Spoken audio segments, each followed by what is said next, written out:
Hi, Mark here from the Tangent-Bound Podcast Network and host of the flagship show, the Tangent-Bound Podcast.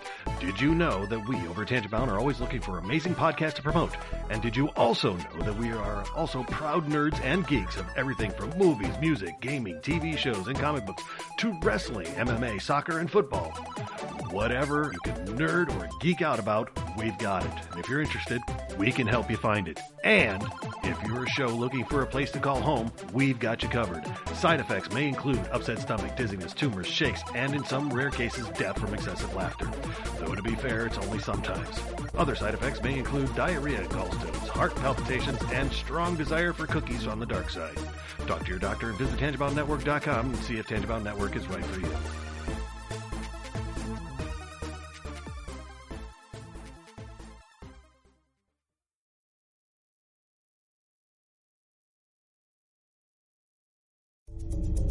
This is a Danger Entertainment podcast. DangerEntertainment.net. Danger Entertainment Podcast Network.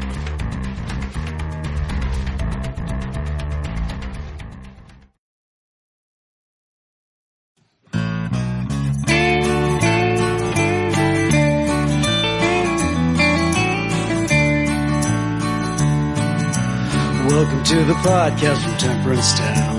The sexiest podcast of world renowned. Tony grows a beard to hide his chin, swaps it with Earl so it glistens. Salty, salty language, kings of the sexy frontier. Download the pod, you won't get enough of these dapper chaps talking deadly fluff. In Hobo Gulch they run a homeless mission, clanging and banging with the pentagram of kittens. Salty, salty language, kings of the sexy frontier.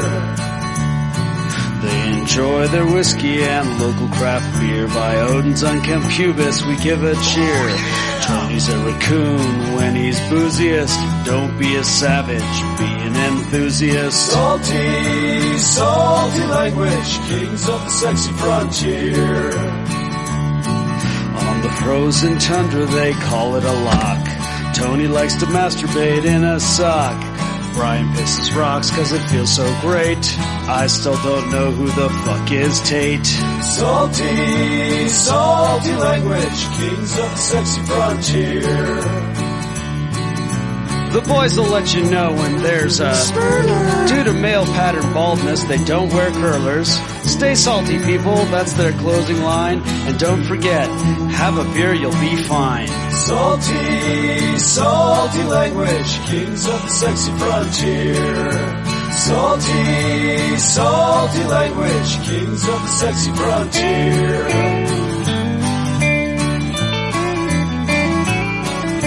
Salty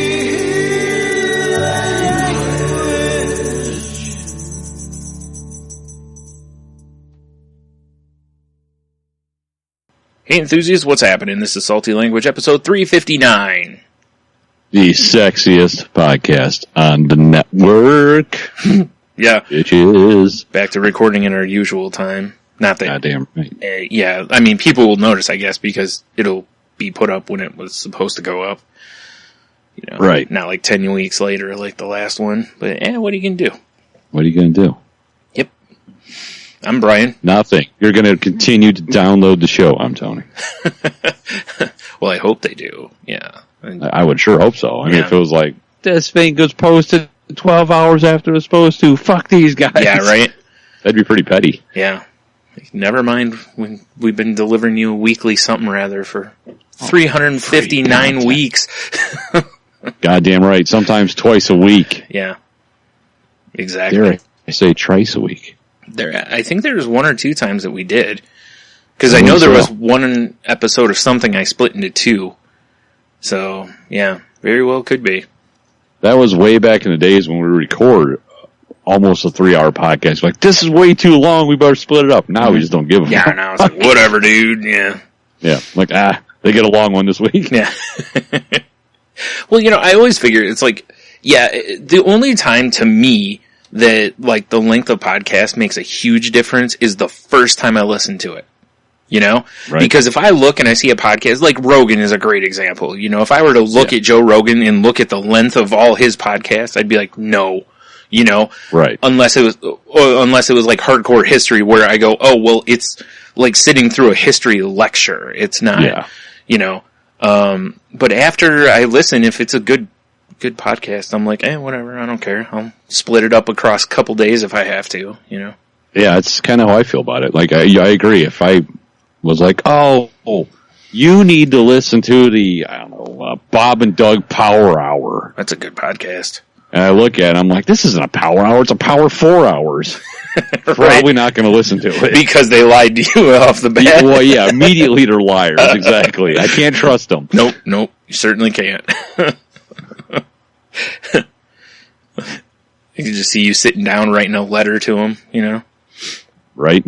Mm-hmm. You lying bad. Dear Bob and Doug. Oh, I was going to say dear lying bastards, but yeah, that works too.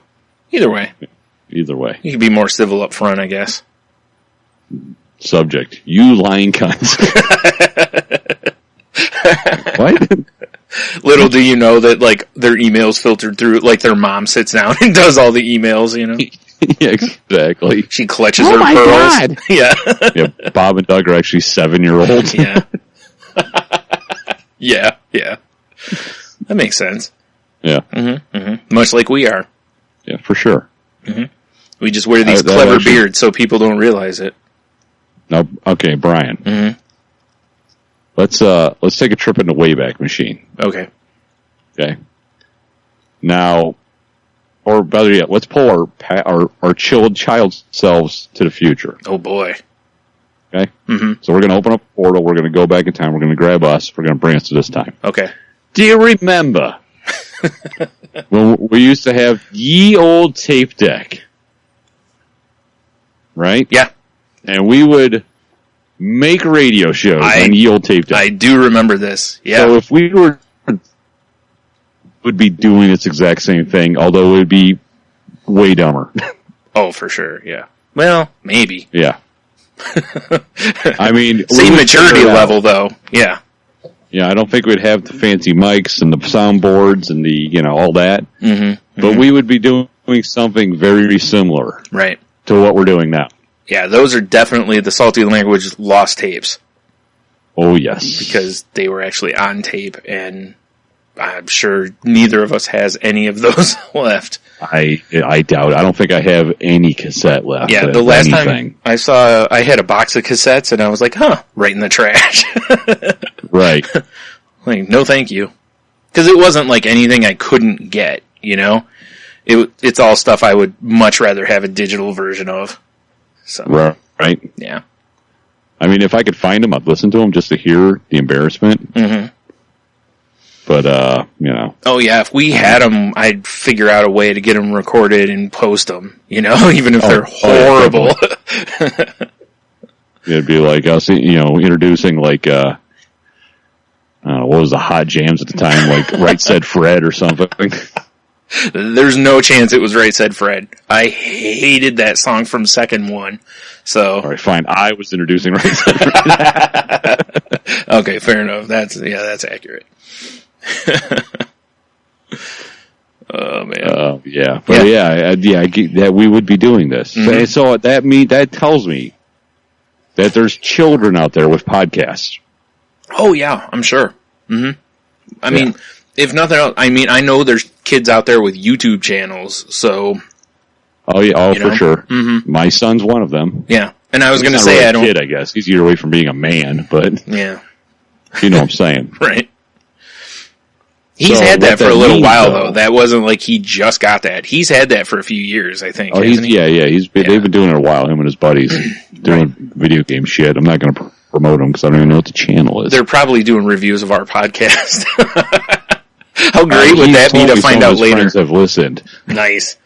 How great would it be, though, to find out later that that's what his YouTube channel is just tearing us apart? Yeah, actually, I would respect that. I know, right? That's what I'm saying. Yeah. Be like, why didn't you tell us sooner? Exactly. We could have crossed over. It would have been good times. And that's why, Brian, our next podcast needs to be us destroying small children's podcasts.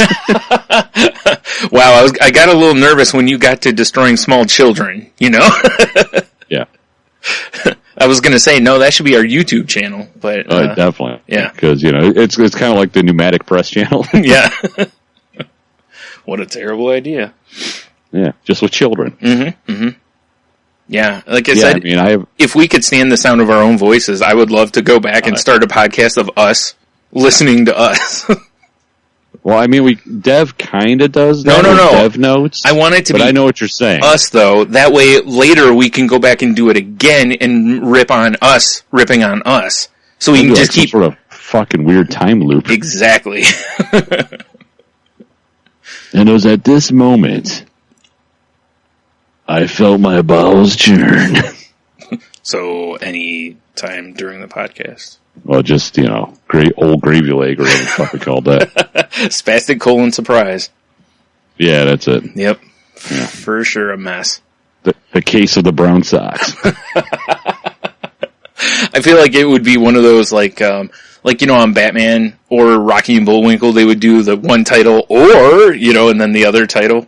I feel like that's what it would be. Right. Spastic colon surprise or the case of the brown socks. Yes. So. That sounds like that's too much use of the word brown, but it sounds like an Encyclopedia Brown book. Yeah, definitely. Yeah. I'm pretty sure he grew up to be a serial killer, by the way. Yeah. I'm just saying. Yeah, probably. Remember that? You know who he is? He's Moriarty. Yes, exactly. That'd be amazing. Yeah. Someone has had to have done Encyclopedia Brown fan fiction. Erotic fan fiction?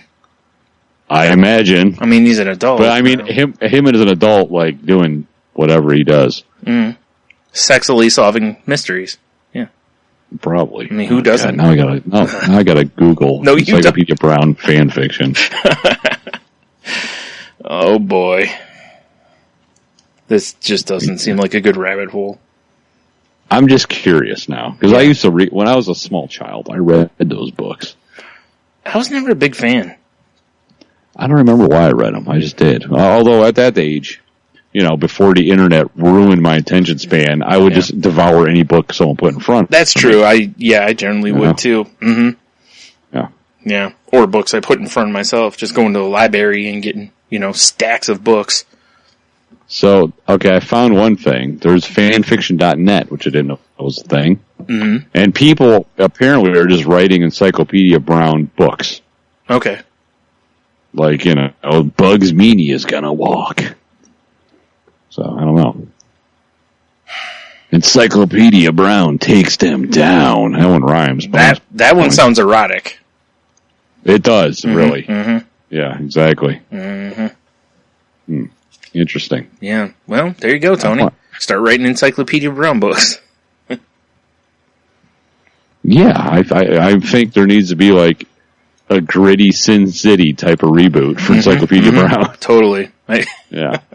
Or like I said, write it as Encyclopedia Brown, but he's like Moriarty instead of being the guy who solves the crimes. He's just on his crime spree or whatever. So Encyclopedia Brown, for those who don't know, was a kid who was also a detective for his neighborhood, blah, blah, blah. He had dopey glasses. No one liked him because he's a smarty pants. Yeah. So, you fast forward a few years in Encyclopedia Brown's life, he's sick and getting picked on and becomes the bully. But he's like the Moriarty Lex Luthor of bullies. Right. I was going to say, he's the brainy kind of bully. And I don't mean brainy Smurf, but, No, fuck brainy Smurf. Yeah. I'd still kick him. Mm-hmm. Mm-hmm. Of course, I'd kick any Smurf. It'd terrify me to see small blue people coming at me. Yeah, me too. Boy, I hope there's never a little person in the Blue Man group near you. Oh my God, it's over, Johnny. God, Kia, and it's all over. Exactly. Oh boy, right. Shatter my shin bone on those thick little person bones. That'd be awesome. Would it be? Yeah, well, for me, yeah. For you, no. Wait, you all gotta hear the story about Tony. Yeah. First off, you gotta sign his cast. Way to go, dumbass. Yeah. I've got a video of you just rolling on the ground like you're Nancy Kerrigan crying, Right? Why? Yeah, yep. Meanwhile, you can just hear me laughing in the background. Just guffawing. Yeah. He got you, dude! Yep. Oh my. Yeah, exactly, right? Mm-hmm. Oh my is right. Yep. So yeah, I like that idea there, Brian. Mm-hmm. Evil Encyclopedia Brown. Mm-hmm. Of course. Wikipedia Brown. Oh, God. He fucks with people on the internet. Oh, man. Yeah, totally. Like, he makes a bunch of shit up at times, and yeah, it sounds plausible, but it's, when people start fact-checking him, they're like, wait a minute. It makes perfect sense. I like this idea a lot. Yes. Be one of those people that just acts totally righteous, like they know everything, but they're really just a dumbass. Yeah, yep, exactly. Mm-hmm. That's perfect. Wikipedia Brown. Everybody hates him. Especially teachers. Oh yeah, especially teachers. That could be the tagline. Everybody hates him, especially teachers. Mm-hmm.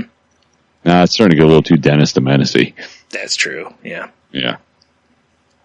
You're right. Which, yeah, I mean, I know we're all over fictional children here. That sounded weird. Not in that way. Yeah. But how hateable is Dennis the Menace? Oh, he's pretty hateable. Yeah.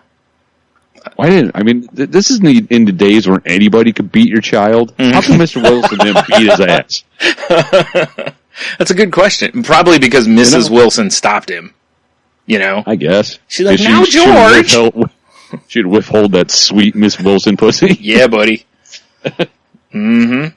He knew where his bread was buttered, He knew. Yeah, he was like, I gotta put up with this shitball kid to get some later.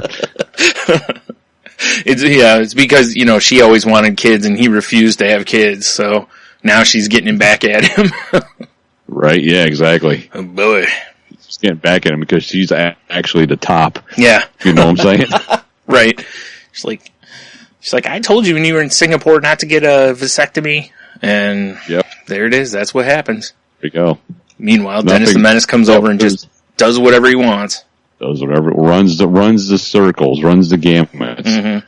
There's nothing more awkward than that one comic strip where Dennis came running out of Mr. Wilson's closet with that wacky belt on his head.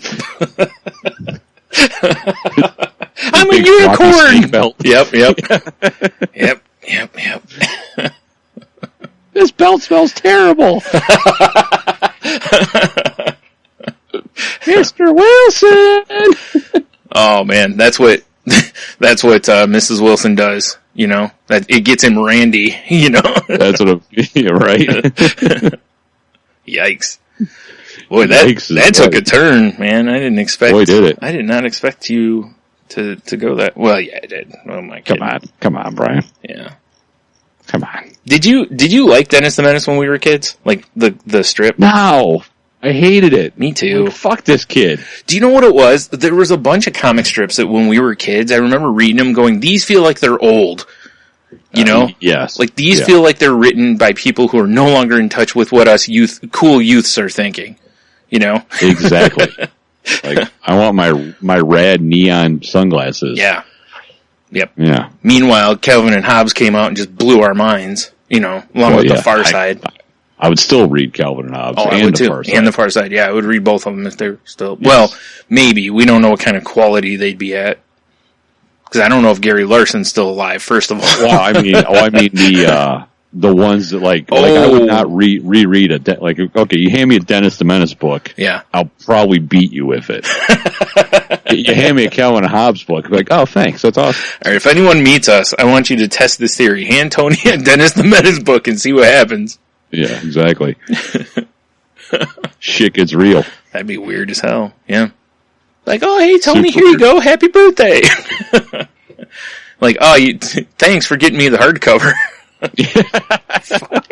You just beat him with the corner of it. Yeah, exactly. That it's like a fresh hardcover, so it's got those pointy corners. Yeah, exactly.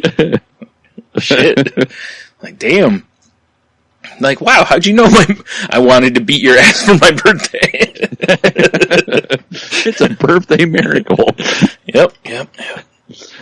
Oh, man. I mean, there were worse comics, though, but, you know, like, for better or worse or whichever, like, that one can go right to hell, and, you know, then there was always, like, the Prince Valiant and stuff like that, which I admired the artistry and the writing of that, because that's a huge, like, epic that they were doing, but no. Right? No. I remember every time I see those in the comics, I'd be like, damn it, get rid of these. Put good comics in here. Yeah. Well, I always, like... Or Kathy. Fuck Kathy. Because you'd get bored reading the comic strips. Yeah. Then eventually be like, I guess I'm going to read Prince Valiant because I'm not quite done. Yeah, that's true. With my bowl of cereal yet. Right, yeah. There is that, yeah. Got worse as we got older, too, because the comic section was shrinking even then, you know. And, yeah. Yeah. Now, if Prince Valiant had, like, Braveheart-style battles in it, I'd be all in. Totally, yeah. It was mostly just him, like, I'm on a horse. Yeah. And, like, this is terrible. I'm on a boat. I can respect that, at least. Yeah. If it would have been, like, putting Conan in there, I would have been all for it. Oh, that'd be great. Right? Like, yeah. What better way to start Sunday morning off than getting the color comics, you know, that come only on Sundays, watching, you know, just a river of blood. Yeah, exactly, right? Yep. That's what I want to see. Mm-hmm. Like, oh shit, I know the way Friday ended. That means Sunday Conan's getting some bitches by Crom. And he's going to kill some people. Because that's what he does. I haven't read the comic section in forever. I haven't either. But I'm pretty sure it's probably still the hottest of garbage. Probably, because it's either the strips that they run in, like they still run Peanuts, and there's no new Peanuts being made. It's just the old strips over again. Yeah. The last time I looked, and, you know, Garfield's still being done, you know, and there's still the, you know, Beetle Bailey and Hagar the Horrible, I think, are still being done, but it's by, like, the creator's kids now or something like that, so I don't know. Jeez. I just don't have any interest in it. Like, seriously, the day Calvin and Hobbes ended was like the day the music died for me, you know? That's fair. I was like, well, I'm done with this whole piece of paper, you know? Yeah, this whole section can go away. Yep. Like, who am I supposed to go to now for this kind of thing? Marmaduke? I don't think so. Yeah, fuck Marmaduke. Handicap? Doubt it. Nope. Although as an adult, I was going to say I respect Handicap more as an adult, because, you know, boozing and getting into fights all the time was, you know, way cooler now. Yeah, that's true. As a kid, I'm like, what is this? I don't get it, you know? Yeah. Until, like you said, until I was like, ooh, hot fries. Yeah, I mean, I'll always respect the hot fries. Mm-hmm. Although they need to figure out their ratio in their hot fry machines, because I don't need potato toothpicks. Step up your game, Handicap. Yeah, because, you know, he's inspecting every bag that goes out. I assume. Yeah. He sounds like Dudley Moore in, what movie was that? Where he plays just a raging drunk. Yeah. Because this is a timely reference. I think it's the Dudley Moore biopic. Arthur. That's Arthur, yeah, there you go. Yeah, wow, we're just showing our age now. That's what I do, you know? Yeah. You know me, I try like to make said, those. we were introducing, the fucking hammer dance on our radio show back then. That's probably more accurate. Yeah. There's the hammer is so hype. Mm-hmm. Like, bitches. And here's Biz Marquee going out to, yeah. Yeah. Oh, shit. This one goes out for you, Sarah. You know who you are. Oh, baby. That sounds pretty accurate. That sounds like what we would do, yeah. Much like now if we were doing requests and dedications. I'd love to do that because I'd always be like, fuck you, we're playing this. Yeah. I wish there was, I know it's just complete thievery of music. Yeah. But I really wish we could do an hour radio show. Yeah. Like a rock block. Well, we could, but we have to use like free and public domain type stuff. Can you imagine the damage there? I mean, some of it's okay. We found some good free and public stuff back when we were just perusing random tracks early in our podcast True enough. career. We did also find some terrible ones. Oh, God, some of them were so bad. Mm-hmm, mm-hmm. Yeah. Good times. Yep. I mean, do you remember the one time we found this one? That was terrible. Well played. Yep. But then there was the what was it, New Haven drinking song or Newcastle? I forgot what it is. Yeah, I had a New Haven. Yeah, every once in a while, Jeannie's still like, "How come you guys don't play Nate Monoxide anymore?" Yeah. And I'll be honest, you know the reason is YouTube. Yeah, because YouTube. Even though he shouted us out on Twitter and was like, hey chaps, thanks for for promoting me basically. Yeah. Yeah. Even though we have that, and well, not anymore. I'm sure maybe I could find it if I really wanted to dig. Oh my God, it's been so many years. No, I mean like Twitter's stuff though. I could just probably type in Salty Language and his username and find it, Yeah, fair enough. Good point. I guess I do have, I guess we do have the internet at our fingertips. Yeah. Damn you, Wikipedia Brown! But even then, it's like, but like you said, it's like YouTube, unless you have an actual document from whoever owns the rights, whether it's him or, whatever. Like we need a written statement with a photo and like a semen sample and probably a fecal scrape and probably. Probably a big toe from the left foot. Right. The toe, not the nail.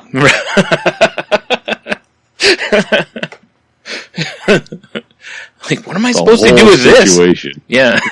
Just, if you see those bookshelves behind me, it's just full of mason jars of toes in it. Pretty weird, yeah. Huh. What a weird thing to keep. Drama jars, but toes. Yeah. Toes of previous presidents and famous people. Yes, exactly. That's kind of weird. That'd be a weird collection. Yeah, very. Yeah, that is unfortunate because YouTube sucks. Well, I mean, I guess I get it. They don't want people just stealing people's music. Yeah, but I understand it. You have the artists go by all means, and they're like, nah. Yeah. Well, it was the same thing with Braided Veins when we had Jonathan Diener on the show.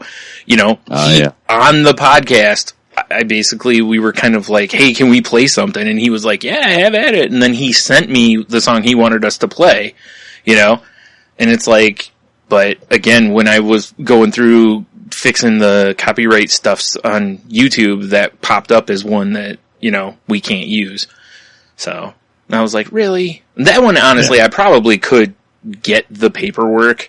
I'm sure if I asked him, I could probably get him to, but whatever. It's no big deal now, Yeah. But going forward, yeah, exactly. Just going forward, I don't want to keep doing it because eventually YouTube could just go, you're violating the terms on every time you load something up, Right. Maybe you're done. And, I mean, to be fair, we don't push our YouTube. I do, all the time. Yeah, push it. We just got flagged. I push it real good. Oh, double flagged. Yeah. No, it's not like our pals Neil and, oh yeah, today's Neil's birthday. Happy birthday, Neil. Yeah. It's not like Neil and I always have their whole vlog situation, which obviously they're not going to be playing music because they don't want their shit to get flagged. Yeah, they should. They should play nothing but Creed in the background. Good call. Let's go with this one.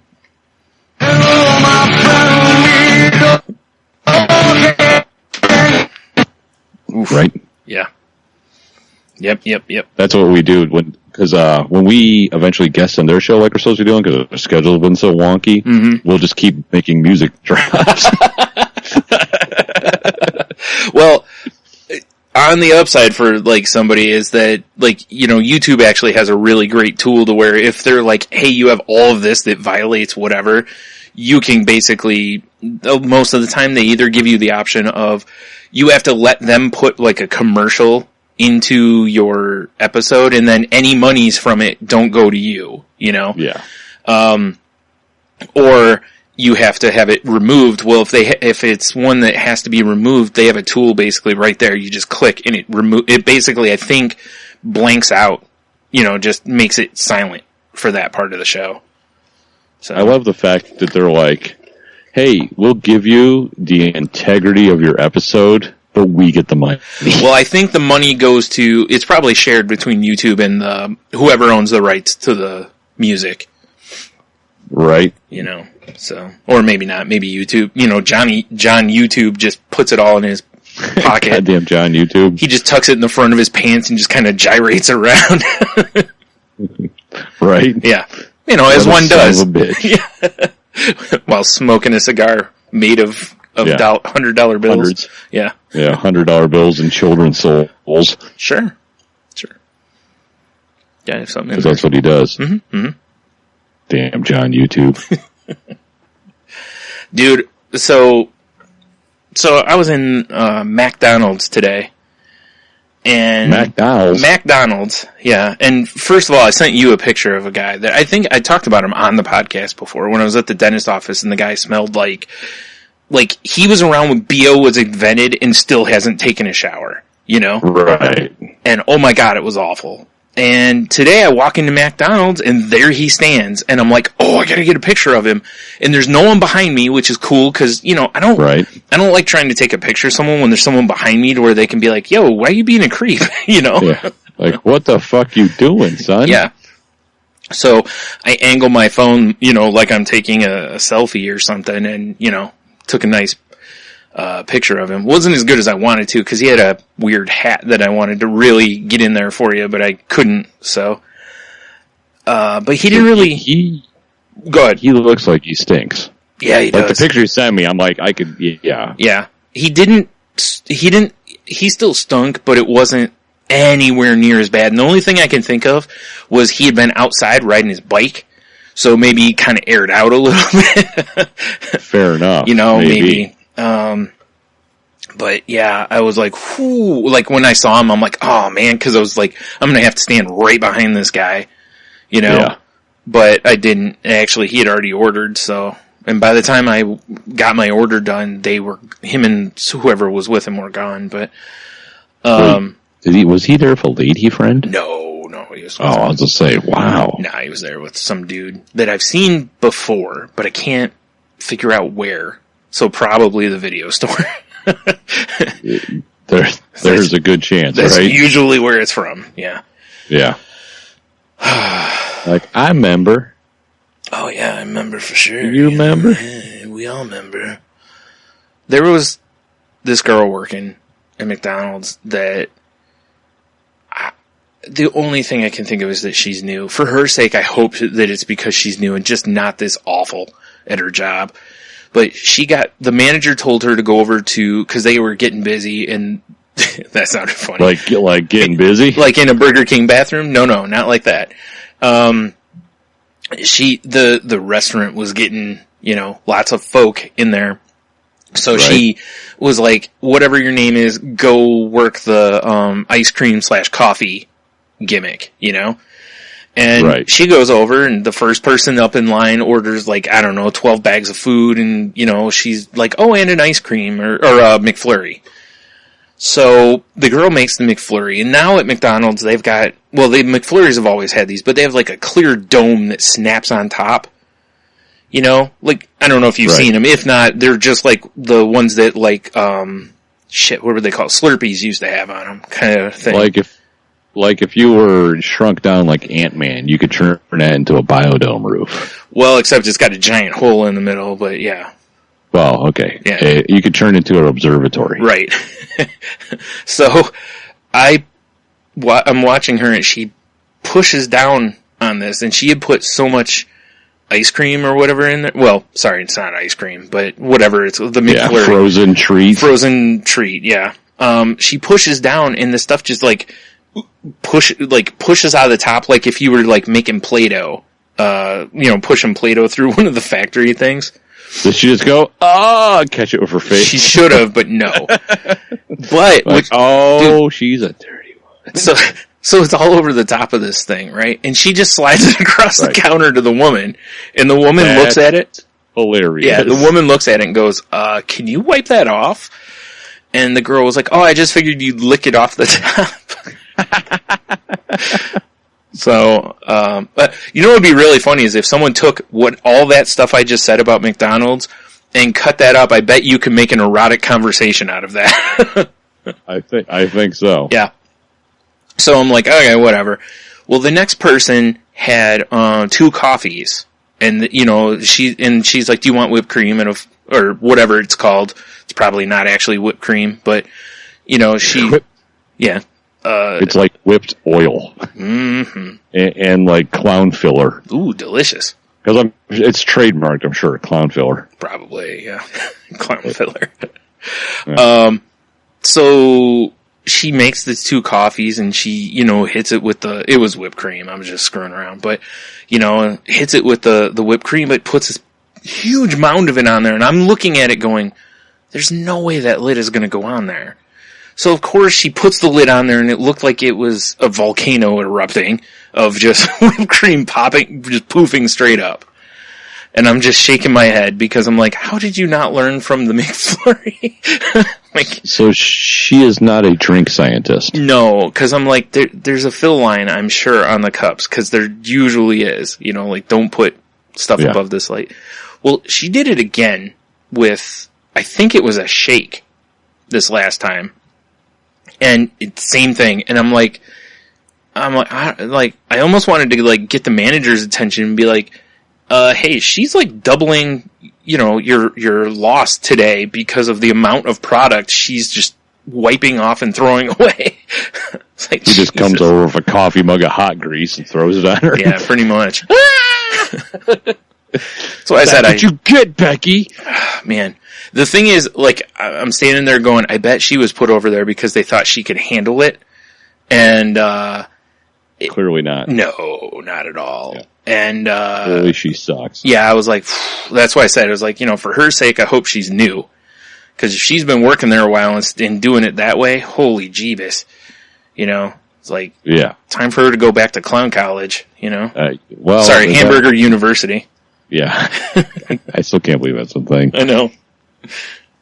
I mean, it'd be great if you went there and just ate burgers. Yeah. I got my doctorate in double cheese. Yeah, basically. That would be. Or what do we call it? The pounder? Is that what we called it? Yeah. I got my doctorate in the pounder. Yeah, you did. We circled back to Mr. Wilson. Yeah, right. Oh, boy. Yeah. So yeah, that was a fun, I don't know, 10 minutes or whatever. Experience. Yeah. I mean, at least it gave me something to do while I was waiting for the order, so. That's true. I mean, people watching is my favorite thing in life. Mm-hmm. Me too. And McDonald's is a really good place to people watch. I imagine. Really good place to people watch. And there are some where I'm are kind of off limits because McDonald's gets a lot of, what look to be like homeless people and stuff. So, those are, I won't do that. But some of the other people that are in there. It depends on what line of homeless you're on. Fair enough. If it's sad homeless, it's like I get it. Yeah, right? If it's, I'm wearing a Phantom of the Opera cape and a a Phantom of the Opera mask and a sparkly cape homeless like I've seen before downtown. Right. That I'm paying attention to. Yeah, all right. You're right.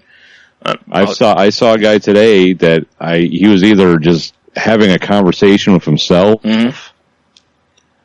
or he's just crazy and yelling at the air. No, he had a small Bluetooth you just couldn't see. Maybe. Probably not.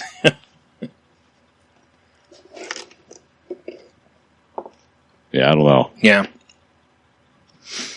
Yeah, anyway, I found that, I actually, when I'm with my brother, I love it when we go to McDonald's because my brother, but people listening may not, he, has, he has hearing issues, so he's got one hearing aid, but a lot of the speaker things in the drive-thrus, he can't make it out because there's a lot of white noise with them, Right. So it kind of drowns it for him. So we always go inside.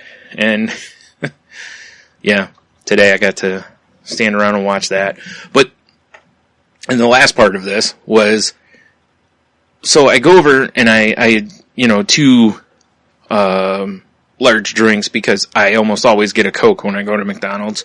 And, cause it's the best. And So I fill those and I turn around. I'm going to go stand at the counter because, my order should be the next one up basically.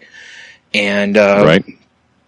As I turn around, there's a woman reaching into the back of her tights or leggings, whichever. God. Like right into the ham wallet and literally pulled money out. Not a wallet, money.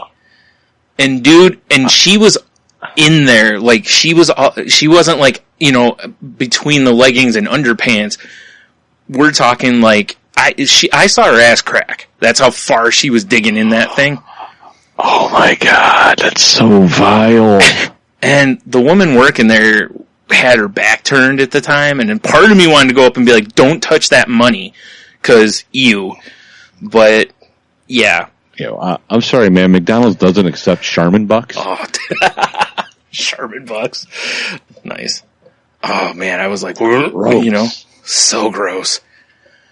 And like cancel my order. I need my money back. Yeah. I've seen things. Yeah, and it's like, wait, not that money though. From the bottom of the drawer. Yeah, you know what? Just give me a gift card.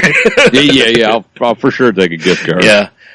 Oh man, and it's funny because you see that every once in a while. You'll see somebody pulling money from the sock or the front of their underbritches or whatever. But man, dude, I swear she kept that money in her ass crack, or she's got really long hands and fingers, and she was all up in her business with. Right. Wait, she had the nails? She had good sized nails, yeah, but. So she had her nails and she's reaching into her ass neck. Right. Probably looking like she's hand dipping ice cream. Yeah, exactly. On some sort of like treasure hunt down there. Oh man, it was brutal. Spelunking for Spanish doubloons. Yeah. Oh man, it was something. It was something, I'll tell you that. And that sounds fucking awful. Yeah, I don't miss stuff like that, and I see some crazy shit. Mm-hmm. What I do now. Mm-hmm. But at least I don't have to deal with people's goddamn testicle money or whatever. I never did. Whenever they came in with that, I'm like, I'm not taking that money. Yeah, exactly. You go home and come back and pull it out of a pocket instead, and I won't know the difference. Way better, because I'll just use all the hand sanitizer, Yeah. If you're taking your shoe off, get the fuck out. Right? Or your sock or whatever. Yeah, exactly. If it's in your pants, it's not a pocket, please leave. Seriously. If it's titty money, it depends. Still though, man, I've had people hand me some titty money that was moist. Yeah. I mean, it's understandable, sometimes, little heat gets trapped in there. It's, it happens. A little bit. Oh, yeah, I'm with you. I don't miss that at all about working retail, or the video stores, cause like we always got to see the shitty stuff come back on the Amarays or whatever they were called, Oh, yes. Ugh. Yeah. Anyway, let's move on from that. I need to ask Logan if he's ever received groin money. Yeah.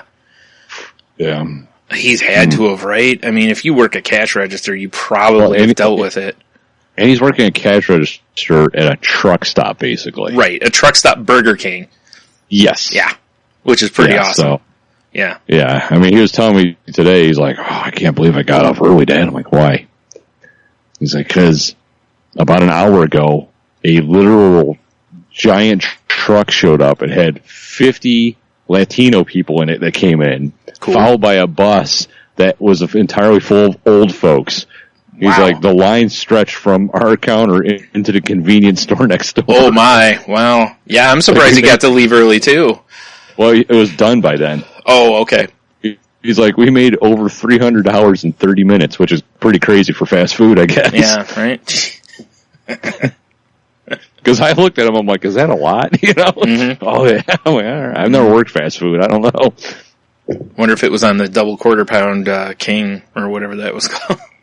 Yeah, I don't know. Yeah, the half pounder. I mean, whatever. I don't want to tell retail war stories, but, we've both been there before. Uh-huh. Yeah, lines at the back of the building. Yeah. Oh, dude, seriously. Yeah. That'll put hair in your chest.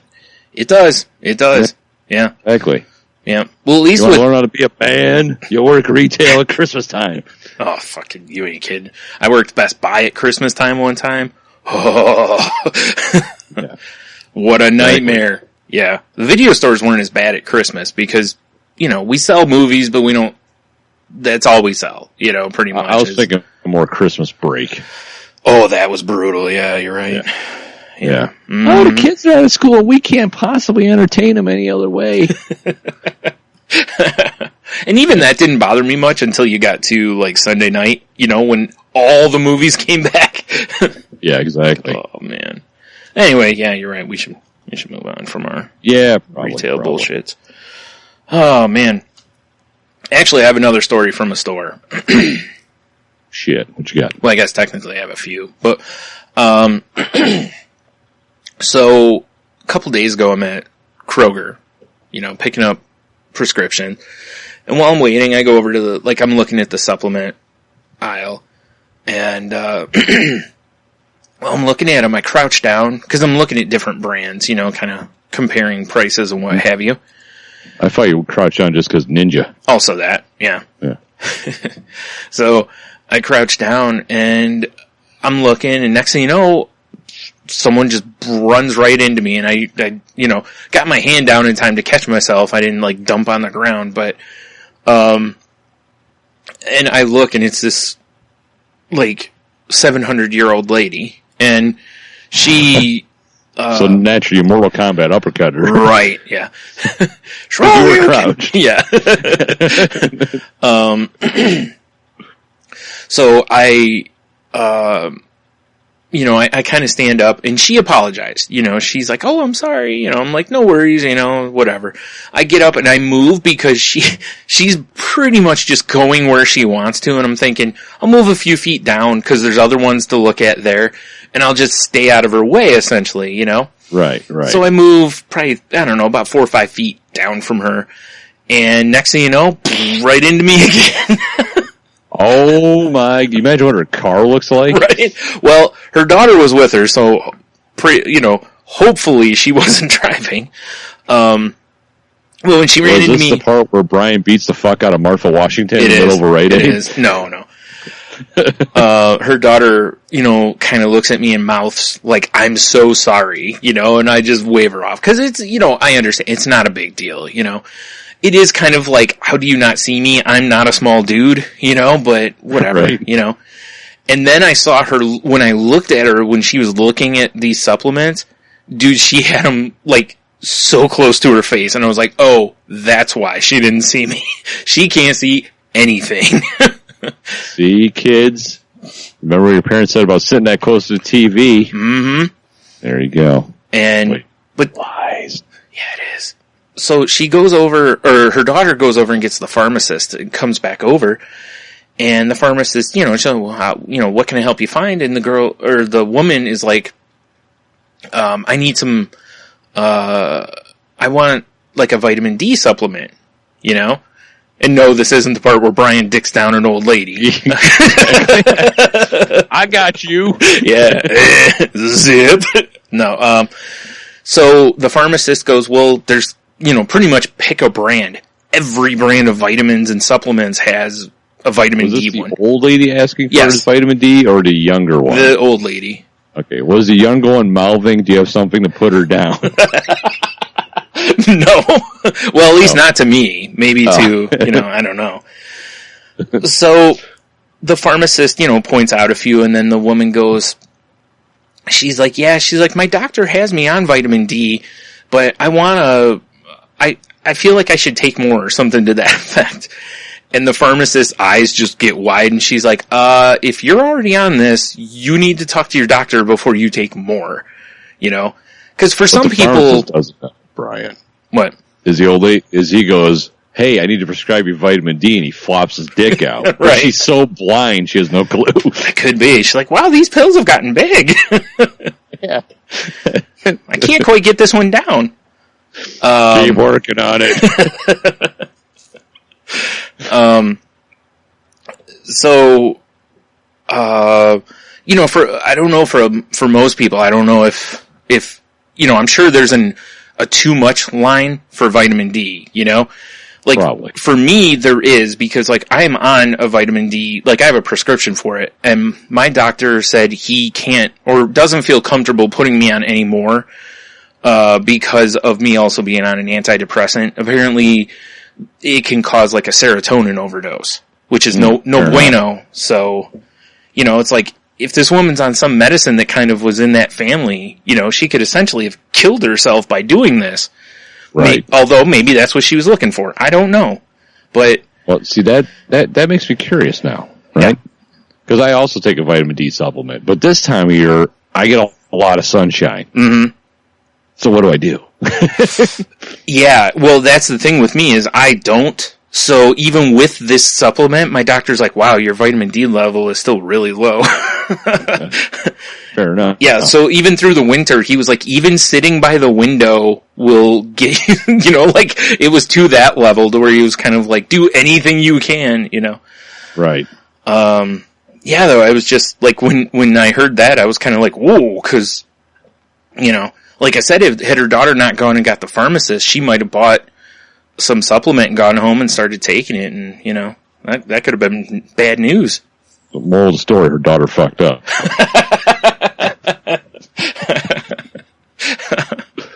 That's what you're saying, right? I don't think that's what I was saying.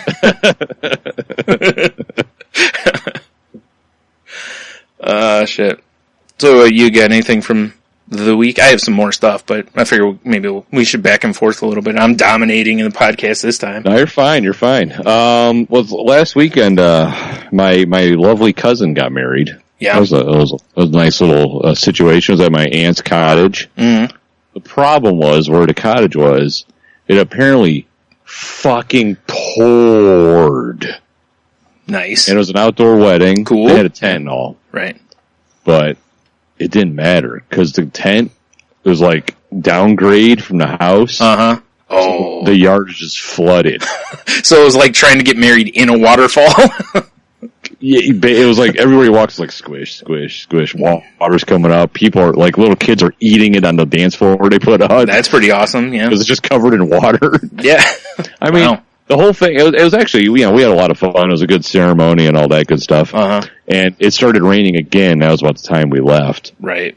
But it's just that whole dangers of an outdoor wedding. The only thing I can say is my cousin is such like a free spirit. Uh-huh. That she was just like having a blast. Her whole, like the bottom 4 inches of her wedding dress was covered in mud. Right. And I told her as we were leaving, I'm like, do not wash your dress. Yeah, right? I was just thinking that actually. All memories. Exactly. Right there. Yep, that's exactly what I was thinking. Yeah. So hopefully she listens. Mm-hmm. But, so, you know, we did that, which, you know, weddings are always weddings. You know. Yeah, right. My mom, thank God, loves me because I was like, I need a beverage. I've been on the road all day. Mm-hmm. And they had a fishing boat they were using as the cooler. So one section was, you know, pops and waters is all filled with ice, and then they had beer. And I'm like, by beer, I mean Bud Light and Busch. Yeah. I was like, oh, God damn it. And my mom's like, oh, there's a cooler in the garage. I brought Heineken's for your stepdad, and I brought you some of those Founders you like. Nice. Like, oh, winner. MVP. So she brought me some all day. Nice. Mom with the MVP trophy for sure. Yes. Like she knows her son needed a fresh beer. Even if it was just the Heineken's, it's still a win, you know? Yes. Exactly. Much better than the stuff that was served up. Right. I mean, you know. They had a... Good. Yeah. No, I say they had a big jug of margaritas, mm-hmm. and I had one of those, but I like margaritas. Mm-hmm. I don't like them when they're made of a mix. Oh, yeah. You know, we made margaritas earlier this week, and we did it with just like the lime juice and like you're supposed to, and it was delicious. Yeah. So I did one with the mix, and I was like, this sucks. And then they brought out bottles of vodka, and I'm like, I don't want vodka and pop, and you know. Yeah, and that's pretty much what's going to happen. It's pretty much like, I mean, unless you're going to straight drink the vodka, which. Yeah, and granted, I'm driving home, so I'm not getting lacquered. You were fine. As long as it's a clear liquor, it doesn't count. That's true. That's a good point. That's why Bud Light doesn't count. Yeah, because it's basically clear. Mm-hmm. Yeah. Good call, Brian. Our lawyers would like me to point out that you should not take my previous comments as advice or suggestions. Yeah, take it as fact. Yeah. Stupid lawyers. But we did that, and we also went to IKEA.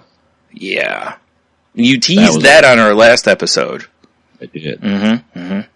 That is always something. I've never been to one. So no, I mean, you would not like it. Yeah, I'm sure. It's too many people. That's what I've heard. Plus, I've, heard that it's kind of, I think you told me actually, that you kind of are directed around the store. You walk in and they're like, go upstairs, and you go upstairs, and that starts your journey through IKEA. Okay. Like, it's not like a big, like, square big box where you can go, I'm going to go over to the bathroom section. Yeah. You'll get to the bathroom section eventually with everyone else. So you're like on a tour group? That's kind of what it feels like. Like, it's true, when you enter, as long as you don't dilly-dally and start looking at shit, you'll be around the same people the whole time. That's weird. All right. Which it sometimes is a detriment, because there's some real scumbags that go to for IKEA. Sure, yeah.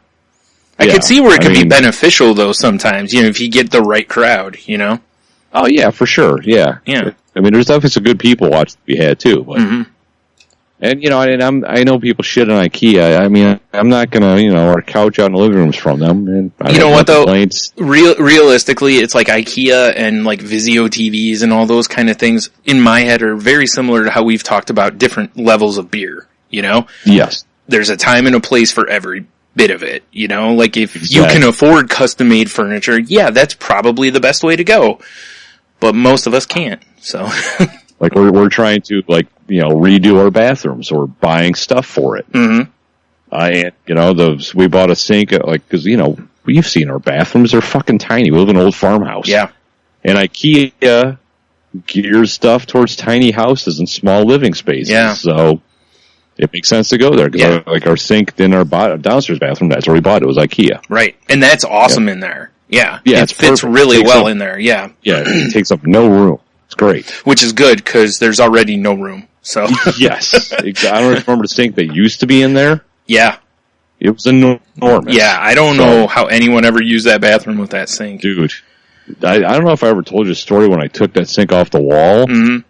It was about, if the wrong person leaned on it, it would have fallen off the wall. Yeah, I remember it was that. about ready to just fall. That's pretty awesome. And it was not light. It would have done some damage to somebody. That would have been cool, yeah. Yeah, oh boy. It would have probably been T. Right, yeah, unfortunately. Because he'd, like, grab it to get up or something. Nothing makes me laugh more than watching him snap, when we went to Florida, he snapped Mecca's shower rod. Oh, shit. Yeah, he was just like we were in the bathroom installing something for her. She's like, hey, you guys? We're like, yeah, no problem. Mm-hmm. And I think he was like kneeling or something, and he put his hand on her towel rod to stand up, and it just came off in his hand. Yeah, for anyone listening, those are a bad idea to use for a balance. Yeah, don't use that for leverage. Yeah. But there's nothing funnier than when it came off, and he looked at the rod, and then him and I made eye contact. Oh, it's hilarious. Yeah. You should have just, like, what you should have done was see if you could fit it back to, like, just somehow secure it together and then just put a towel over the top of it. So whoever touches it next, it falls apart. Like, what did you do? Tommy boy. Yeah. What'd you do? Yep. Oh my God. Yeah. Good times. Yeah. But, we got a couple things we needed, and, you peruse through IKEA, they always have random shit you don't need. Sure. And actually, one of them we bought, and it's actually really neat. It's like a stainless steel long rectangular colander that fits right on our sink. Oh, yeah, I've seen those. Mm-hmm. So you just fill with produce, wash it, and drip, We saw that and like, yeah, we should buy that. Yeah. I could see that. Yeah. Yeah, exactly. But, but once you leave IKEA, because despite, how I project myself as the calm, cool, collected guy. Right, no one buys that. By the time I get to end the IKEA, I pretty much want to murder everybody. Yeah, so it sounds like I should definitely go. Yeah, exactly. You don't want anything to do with it. Yeah. So I'm like, Jeannie, I'm starving. And she's like, yeah, I'm pretty hungry. Meatballs, so right, fine. I get it, yeah. No, fuck the IKEA food court. Here, it's delicious. They can go fuck. I want nothing to do with it at the end. Come on. But we found this place called Spoons. Yeah. It's up there in Canton, Michigan. Because, we couldn't agree on what we wanted to eat. And I was like, and there's one thing I know we always agree on, beer. Yep. So I'm like, Untapped, verified venues. What's nearby? That'll work, yeah. Yeah, and there's this place called Spoon, so I looked it up. I'm like, they got food, let's go. They had a ton of beer, which is great, and it was a very cool, relaxing place. I've never had quicker food, honestly. Like, we ordered, and we looked at each other like, hey, and then the food was there. It was weird. Wow. But the sandwich I got was called the Italian Stallion. Oh. It was, because I'm like, oh, a nice Italian sub. That sounds delightful. It was just a pile of meat on top of a hoagie. Yeah, it certainly was. I saw your picture of that. And, yeah, oh boy. And it was delicious. Yeah, it looked like one of those sandwiches you got to climb on and eat your way out of. Yeah, exactly. Now, on the flip side, Jeannie, she got some chicken sandwich. It had like avocado in it. I mean, it sounded delicious. Yeah. Whatever they used wasn't a chicken. Okay. Because there's no way this chicken breast came off of a chicken. It had to have been some sort of endangered animal, an ostrich. Right. I don't know. Because it looked ridiculous, because you have the bun, and then it kind of looked like a hi-hat symbol of chicken around the bun. Was it like maybe a larger breast that had been, like pounded flat? Maybe. It was insane. Like, she looked at it, and she took her fork and knife, which the knives looked like switchblades. Oh, they had knives and forks. She took her fork and knife. Yeah. And she cut the meat around the sandwich. Right. And then ate the meat, and then couldn't even finish the sandwich then. Wow. It was crazy. But it was all good. See, the way to do that in the future is you cut that outside chicken off and you eat from the sandwich, but you leave the chicken, and then you take that home as a leftover for someone. That probably would have been the way to go. You're like, look, I brought you a tire. Yeah. Yeah, exactly. Wow. But I mean, if for some reason you're in Michigan, you're in Canton, and you're at IKEA, and you're like, I need beer and food, go check out Spoons. Yeah. I couldn't believe how quick the service was, and the food was delicious. And gigantic. So there you go. Yeah. And gigantic. Yeah. Sorry, Tag, you're in. All right. Let's see. What else did I do? Oh, I had to go today for an eye exam, because I finally freaking found a place. I think I talked about this on the last one, that I finally found a place that, takes my insurance and everything. And I had to go up to Monroe for it. And, right. Knew right where it was, though. Like, as soon as I saw the building on Google Earth, I looked real quick on the map, and I was like, oh, I saw, where Pete's Garage is, and it's right before you get to that area. So I knew, yeah. You should have stopped at Pete's Garage and fucking thrown down in there. I tried. My brother's, he's a dork. So, don't wait in the car next time. Like, fine, you wait here, I'll go enjoy life. Fuck you, I'll get an Uber home. All of a sudden, your phone's ringing, you're like, what's Brian want? Like, hey, I'm at Pete's Garage, I need a ride. Yeah, order me a beer, I'll be right there. Right. So, I go in, and I got freaked out a little bit at first, because the woman's like, oh, I need your ID and your insurance card. And for some reason, my insurance sent me a new card the other day with a doctor I've never seen before. I think I may have talked about this before, but... That's interesting. Yeah, and so I called him and was like, this guy's in a different city. I've never met this person, and they were like, oh, so they fixed it. And, anyway, so I had my card sitting out. I never put it back in my wallet. So I get up there and she says that, and I'm like, I don't have my insurance card. And she goes, oh, that's no problem. I was like, because, it's not like it was 5 minutes from my house. It was, 20-minute drive. Did you just dial up the charm level? Like, hey. Yeah. Like, I don't have my insurance card, but I have my phone number. Nice. And I hand her my business card. Yeah.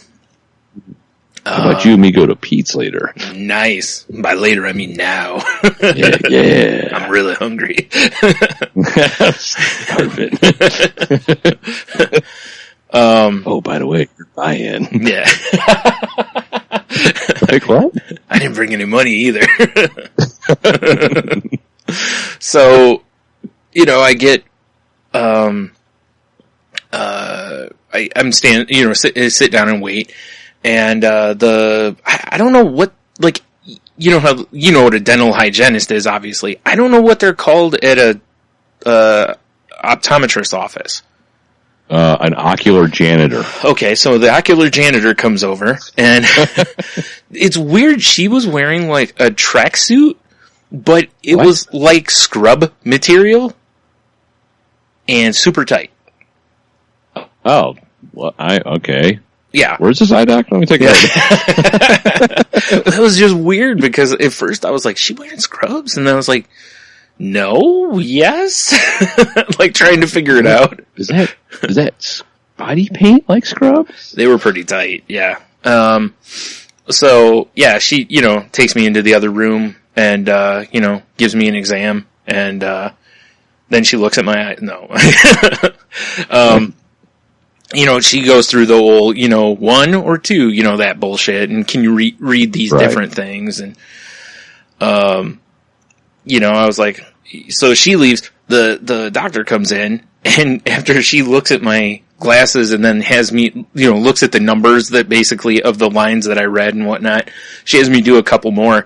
And then she goes, you've been wearing glasses your whole life, haven't you? I was like, yeah. I was like, you can tell, huh? And she goes, yeah. She's like, your left eye is significantly worse than your right eye. And I'm like, I know. Like, right? This is nothing new. Cause. So that worked out for TLC. Yeah, right? Damn, Tony. Oddly enough, the TLC reference made in this was not a No Scrubs reference. Right? So. It would have been appropriate earlier. It would have, I know. It was right there, too. You missed it. It was right there. I did. I wasn't even thinking about it. I was too fascinated about tight scrubs. Yeah, well, anyway. So, everything goes fine and everything. And I was like, usually when I go to the eye doctor, they're basically like, come back in 5 years, basically. And I was like, but my doctor was like, you're getting old. You should probably go to the eye doctor a little more frequently. So I did, and and she was like, yeah, there's definitely an adjustment that needs to be made, but it's not much of one, and I was like, of course not, because that's pretty much, which is great. I like that. It's not much, but yeah, she agreed with my doctor. She goes, yeah, if you turn 40 this year, you probably should, go a little more frequently than 5 years for, cause they can see like onset of, diabetes and different stuff, through some of this stuff. So, it's right. And they can also make sure that if you do have diabetes, that it's not affecting your eyes, and if so, then, stuffs can be done, I guess. I don't know. Yeah. Whatever they do. Yeah. So I go out afterward and she dilated my eyes, which I haven't had done in a long time.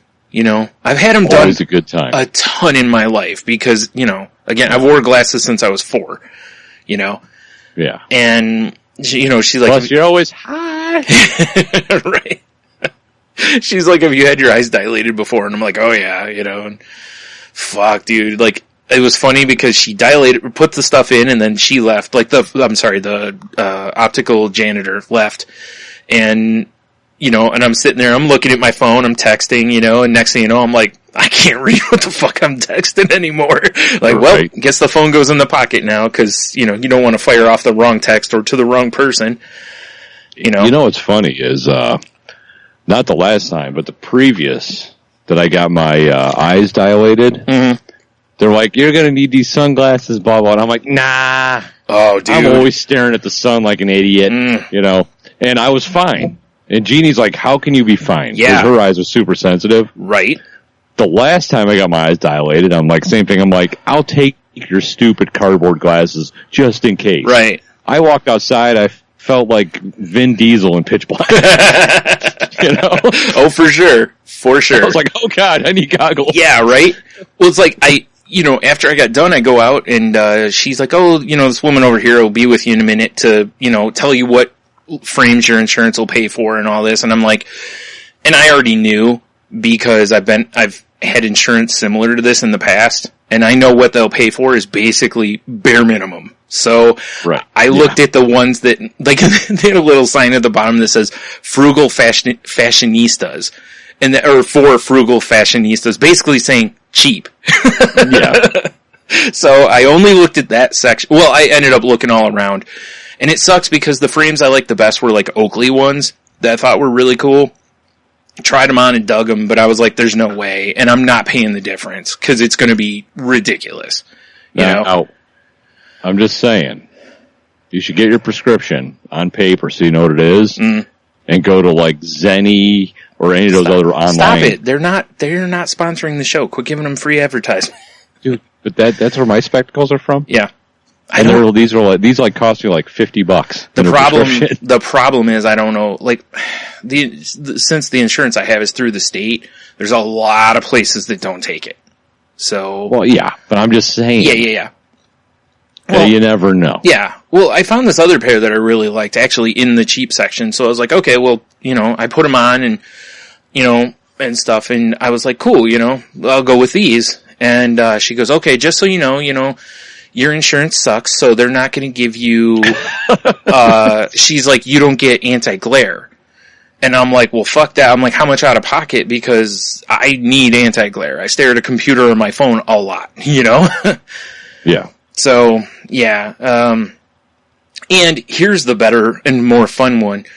To get the, like, polycarbonate lenses that don't break as easily, and, also, along with that, they're lighter, otherwise I don't know if you remember when I was younger, like, one side of my glasses was, like, significantly thicker than the other side.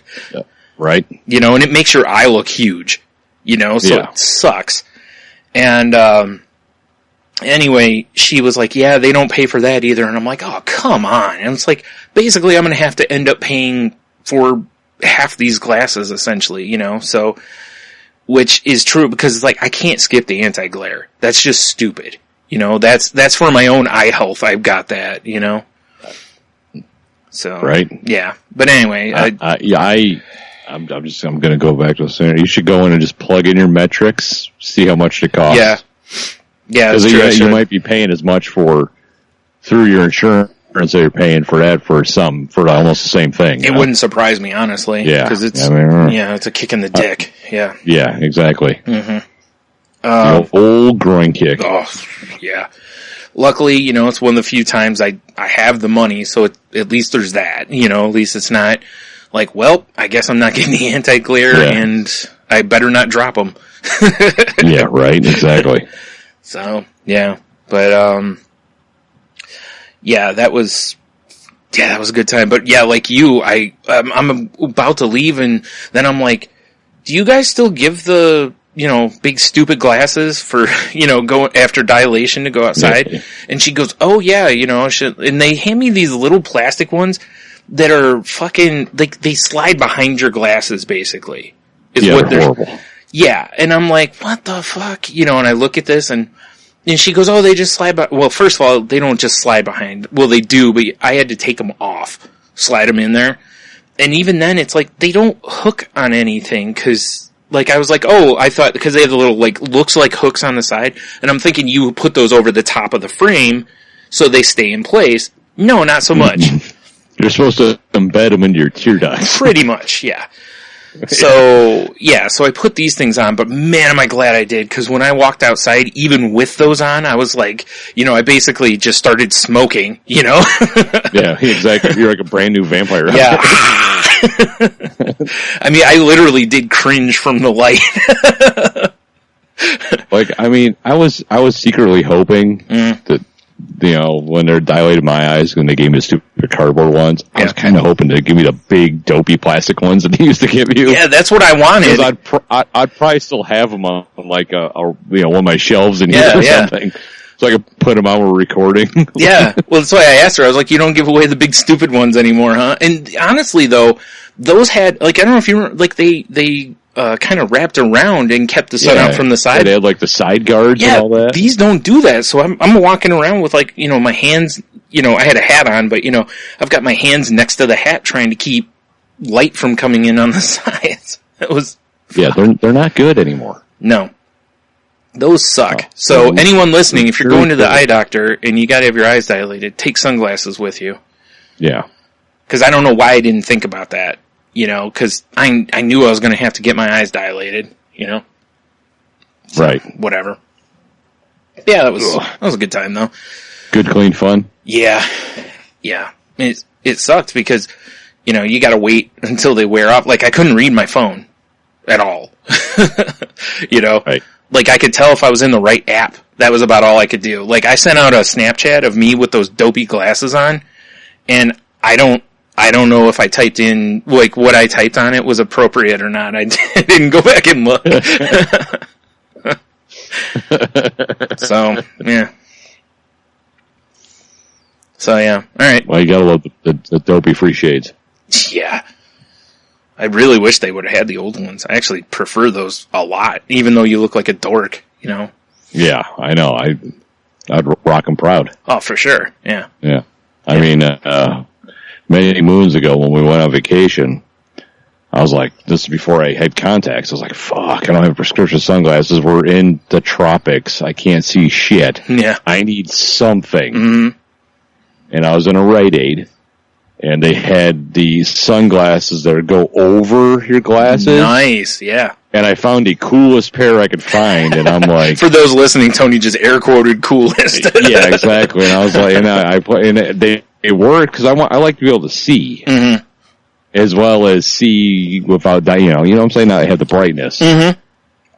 Because how else am I going to get, sneaky shots of bikinis or whatever? Mm-hmm. Duh. Smart. Jeez. Mm-hmm. Yeah, I needed my big old creeper shades. Well, you know what's funny about that? You mentioned creeper shades. Is I saw a dude that was trying to pull the old sneaky, butt shot on a girl, but he had sunglasses on, and you could see the reflection of her ass on his phone in his glasses. That's hilarious. Yeah. That's a photo op right there. Yeah, I couldn't get a picture in time because he Not took it real ass, fast. Yeah. Well, anyway, yeah. But yeah, those things I just I used them on that vacation, and they were never seen again. I've bought sunglasses that happened to also. Yeah. Where you're just screw it, I'm on vacation, I'm going to buy $10 sunglasses because if they get lost, broken, whatever, cool. Well, and that's why I like, ZZ Top, cheap sunglasses. Right. Mm-hmm. Because I have a tendency to lose glasses, I break them. Mm-hmm. Especially, vacation, there's generally copious amounts of booze. Mm-hmm. Mm-hmm. Things happen. Yep. So that's why a lot of times I'll get a 5-pack of aviators off of Amazon for $12. Also because you're that kind of egotistical. Yeah.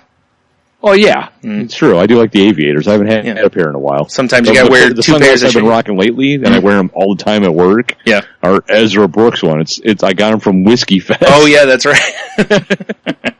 I like it. Yeah. Yep. So those are my current sunglasses. Were free ones. Right. and I have people giving me shit why don't you buy good sunglasses? I'm like, these are passable. And if I lose them, I don't care. Right. Yeah, I'm showing you. My current ones were from Loot Crate. Those ones that have the pixels around them. Yeah, the 8-bit ones. Yeah. And those are the ones I have right now. So I haven't bought a pair of sunglasses in I don't know how long.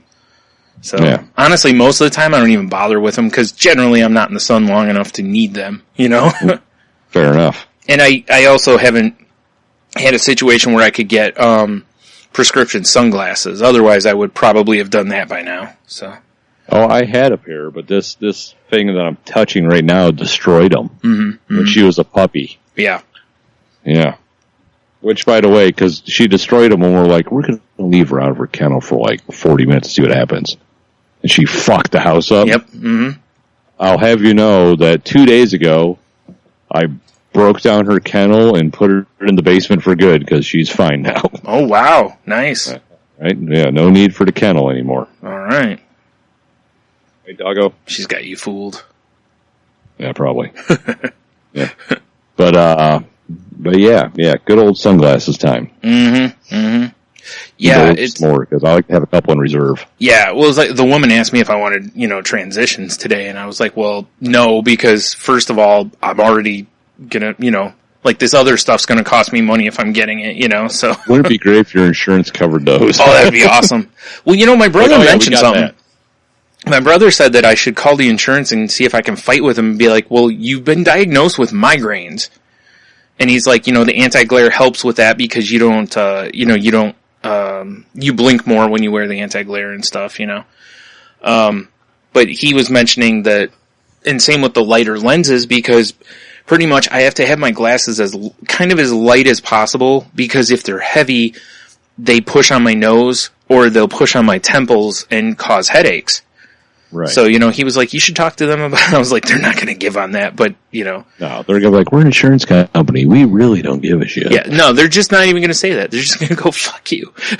Yeah. Or just hang the phone. We'll put this forward to our blah, blah, blah department, and you'll never hear from them. Right. Let us transfer you to the department that'll help you with it. Hang up the phone. Yeah, for sure. Mm-hmm. Exactly. Your number gets blocked. Yeah. Like, why can't I get that? Assholes. Yeah. Assholes. Yeah. It does suck, though, because as, when I got the glasses I'm wearing now, I also got a pair that had tinted lenses in them. Right. So that I could be on the computer when I have headaches and stuff. So those aren't going to be the right prescription now. So that, be down the road. Because I think my insurance will pay for a new pair of glasses. I think it's once every 2 years, honestly. But if it's once a year, that's what I'll do. I'll just have the new prescription put in those lenses. Or, those lenses. Yeah. Those frames. Them frames, yo. That way I don't have to buy frames again. Right. Anyway. You like the frames you have. Right. Yeah. So, alright. Tag. Mm-hmm. Let's see here. So, earlier this week, it was my my daughter's last day of school, right? Uh-huh. Which they always have a big, dopey breakfast thing for people with perfect attendance, which she has, because, she's a warrior. Right. And she's like, hey, Dad, can you take me to school this day? And I'm like, yeah. It always sucks for me. Because I'm not going to drive halfway to work and come home. Yeah. So I got to figure out something to do, because I'm not going to work early. Right. Because, if I go to work early, suicide will be on deck immediately. Yeah, that seems like a because I have nothing to do for hours. Yeah.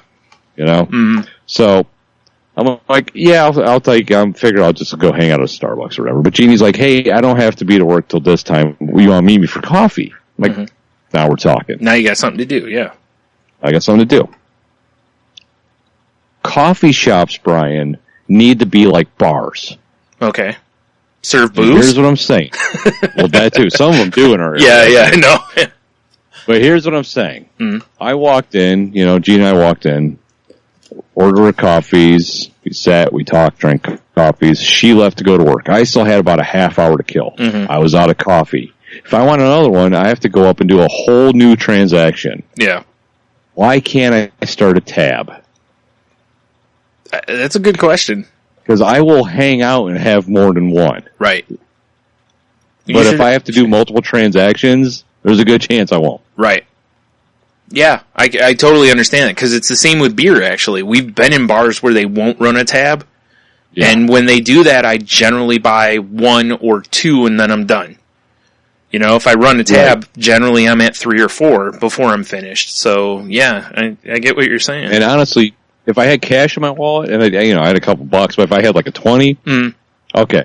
Yeah. That's fine. I would have went and just paid cash for another one, and that's easier. But when I just have my card, I'm like, I don't want to put another $4 or whatever with a tip. Yeah.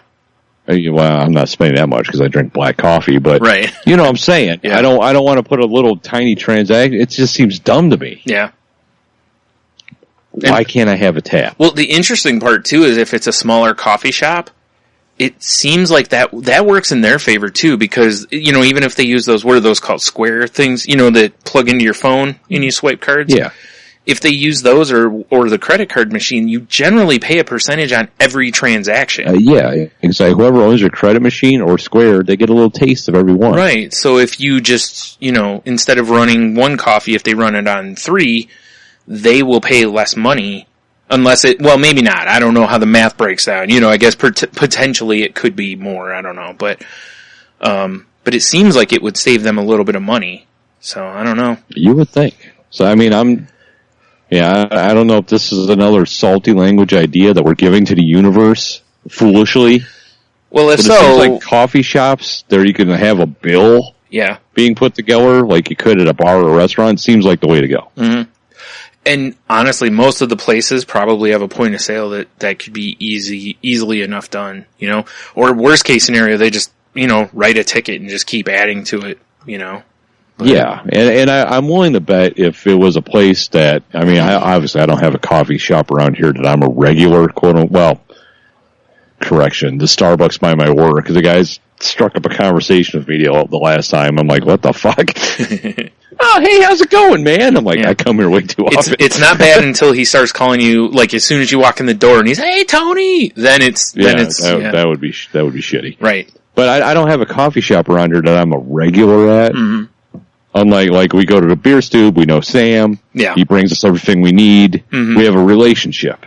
Right. So I don't have that. And maybe if I had that, some sort of weird coffee shop situation like that, maybe I could be like, hey, I don't know, what's a good hipster name?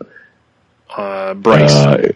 Hey, Guillermo. Bryson. Guillermo. Hey, Bryson. I don't know. I'm going to do a couple coffees. Just put me down. I'll square up when I leave. Right. Oh, yeah, exactly. Because you can even be like, here's my card. Like a bar does. Yeah. A lot of times they'll either scan your card or some of them keep your card until you pay. Right. Whichever. Yeah. I don't know. Yeah. You know who we should ask? We should ask Annalise. Because I hear she had a coffee place. Rumor has it. And she also, I think, worked at a comic shop I've heard one that. time. I've heard that, yeah. Mm-hmm. Yeah, you're right. I mean, we need to synchronize our swatches of those guys, but you're right. We should ask her, although I know she listens. Yeah. So maybe she'll hit us up on Twitter or Facebook or something. Let us know what the deal is. Yeah. Or if there's anyone else listening and you work at a coffee shop and you can either A, find out, or B, already know. Like Starbucks I get because it's big fucking corporate. Right.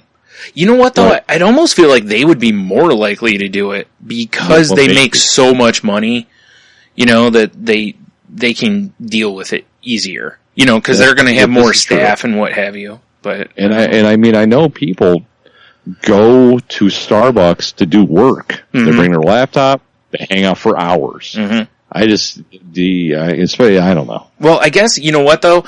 That's probably part of the advantage of, like, Starbucks has an app, right? That you put money on. So you literally could go, you know what, I'm going to go sit there for a few hours, put $20 on the app, and then it wouldn't be as big of a deal to get your coffee. You wouldn't feel like you're doing the same transaction for $4 or whatever. Well, and honestly, too, pro tip for all you those not to know, if you have the Starbucks app, you actually technically have a gold card. Mm-hmm. And if you just get a coffee like I get, if you stay in the store with that same cup, you can just get a free refill. Ah, did not know that. Because I don't drink. Pro tip. Right. Yeah. Nice. Did you hear the sweet sound of a beer opening? I heard it, yeah. I had to choke down that Obliviate. I'm the only one that drinks it. But yeah, so, I don't know. I just thought that was weird. But anyway, tag. All right. I don't have a whole lot left here. It was a few weeks ago I saw, wrestling was going to be in town this coming Tuesday. And, the local cable company was like, hey, if you're a customer of ours, and go to this site and enter, you can win. Like, I think first and second place got like ringside seats where you get to take the chair home with you because it's got, cool WWE graphics on it.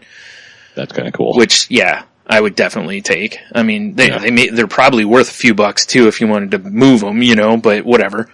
Or hit people with them.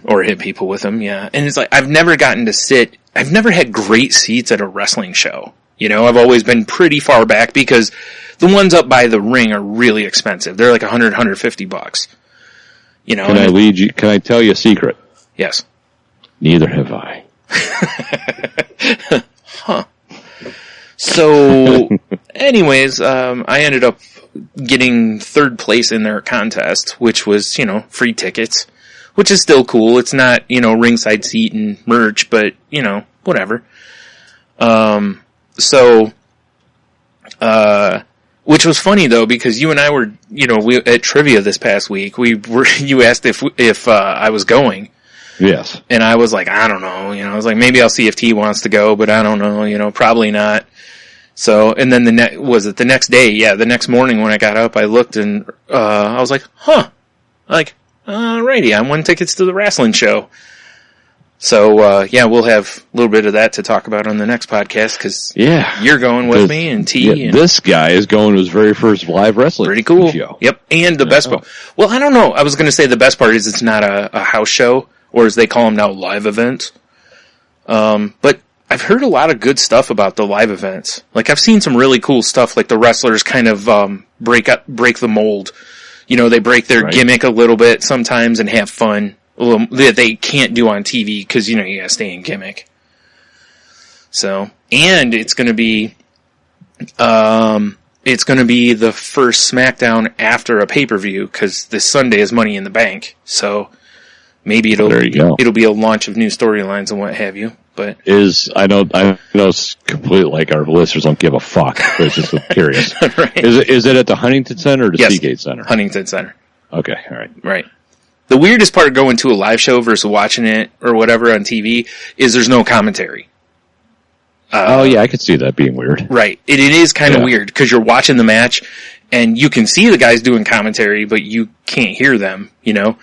Now, can we Instagram live the matches and do our own commentary? You're not supposed to video anything or stream. Yeah, you can take pictures. We get tackled by some guy dressed as a nurse. Right.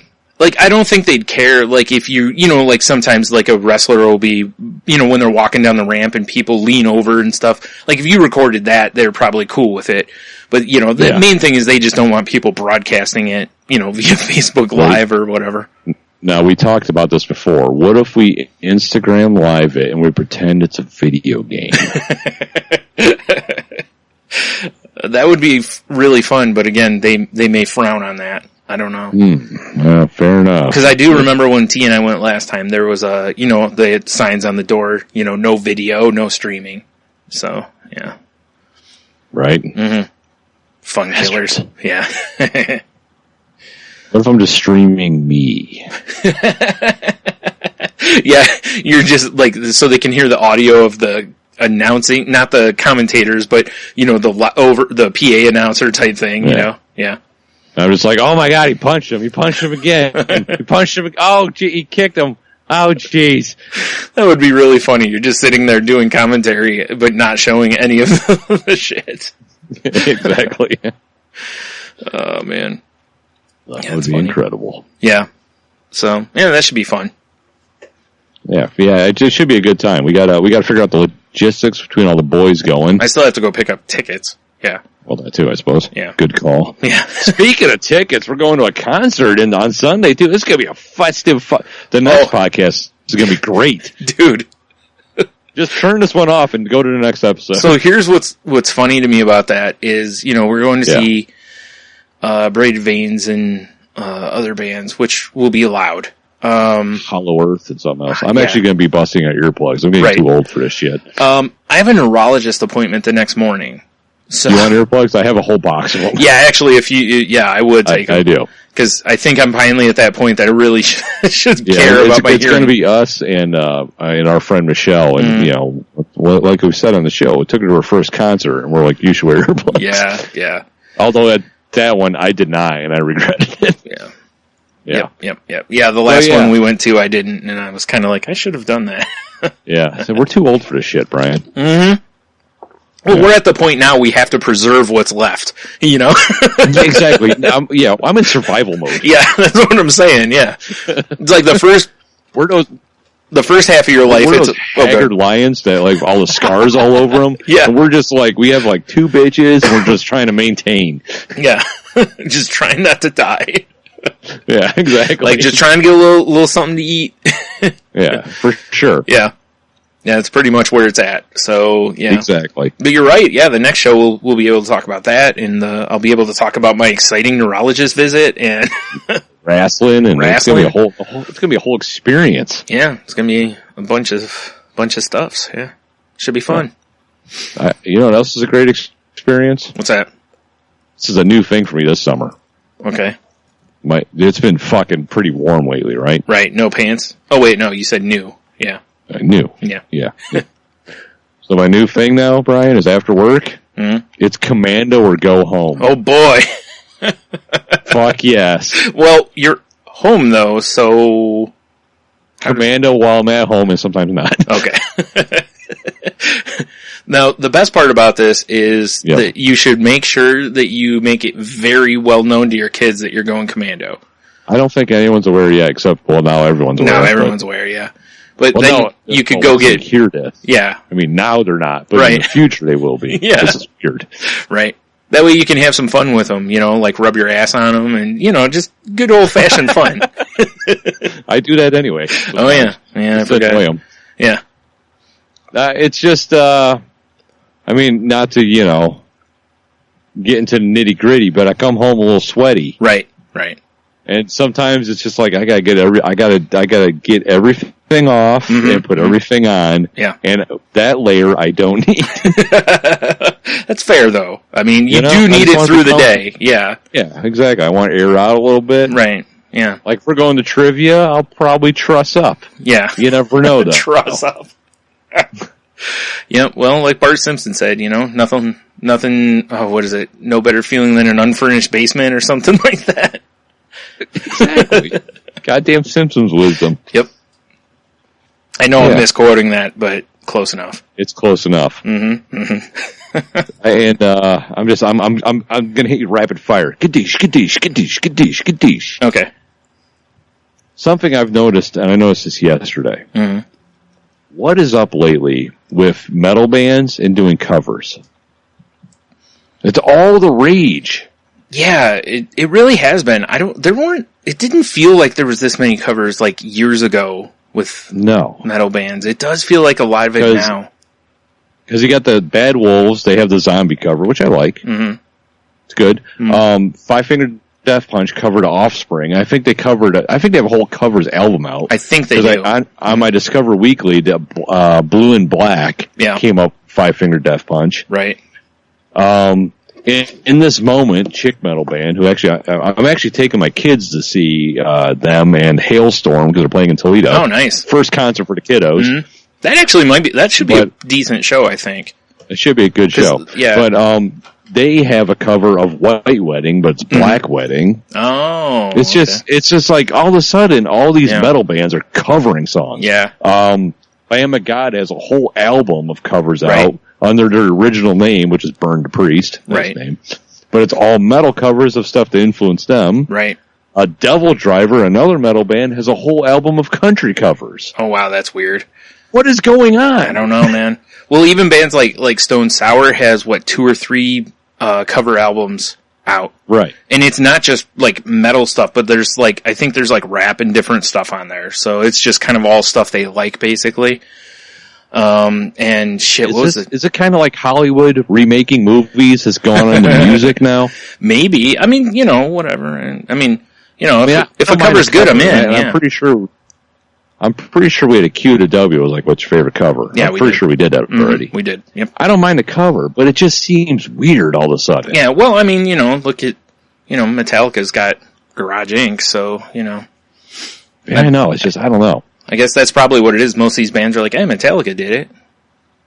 I just heard, actually, on my Discover Weekly again, and there was another metal band doing Time from Pink Floyd. Oh, yeah. Huh. It was just like, what is going on? It was weird. I don't know. It's a good question. Good question. Maybe it's just a thing now, or maybe it's always been a thing, and it's just I'm noticing it now. Yeah, well, it used to be the kind of thing that would get a band noticed, Yes. Sometimes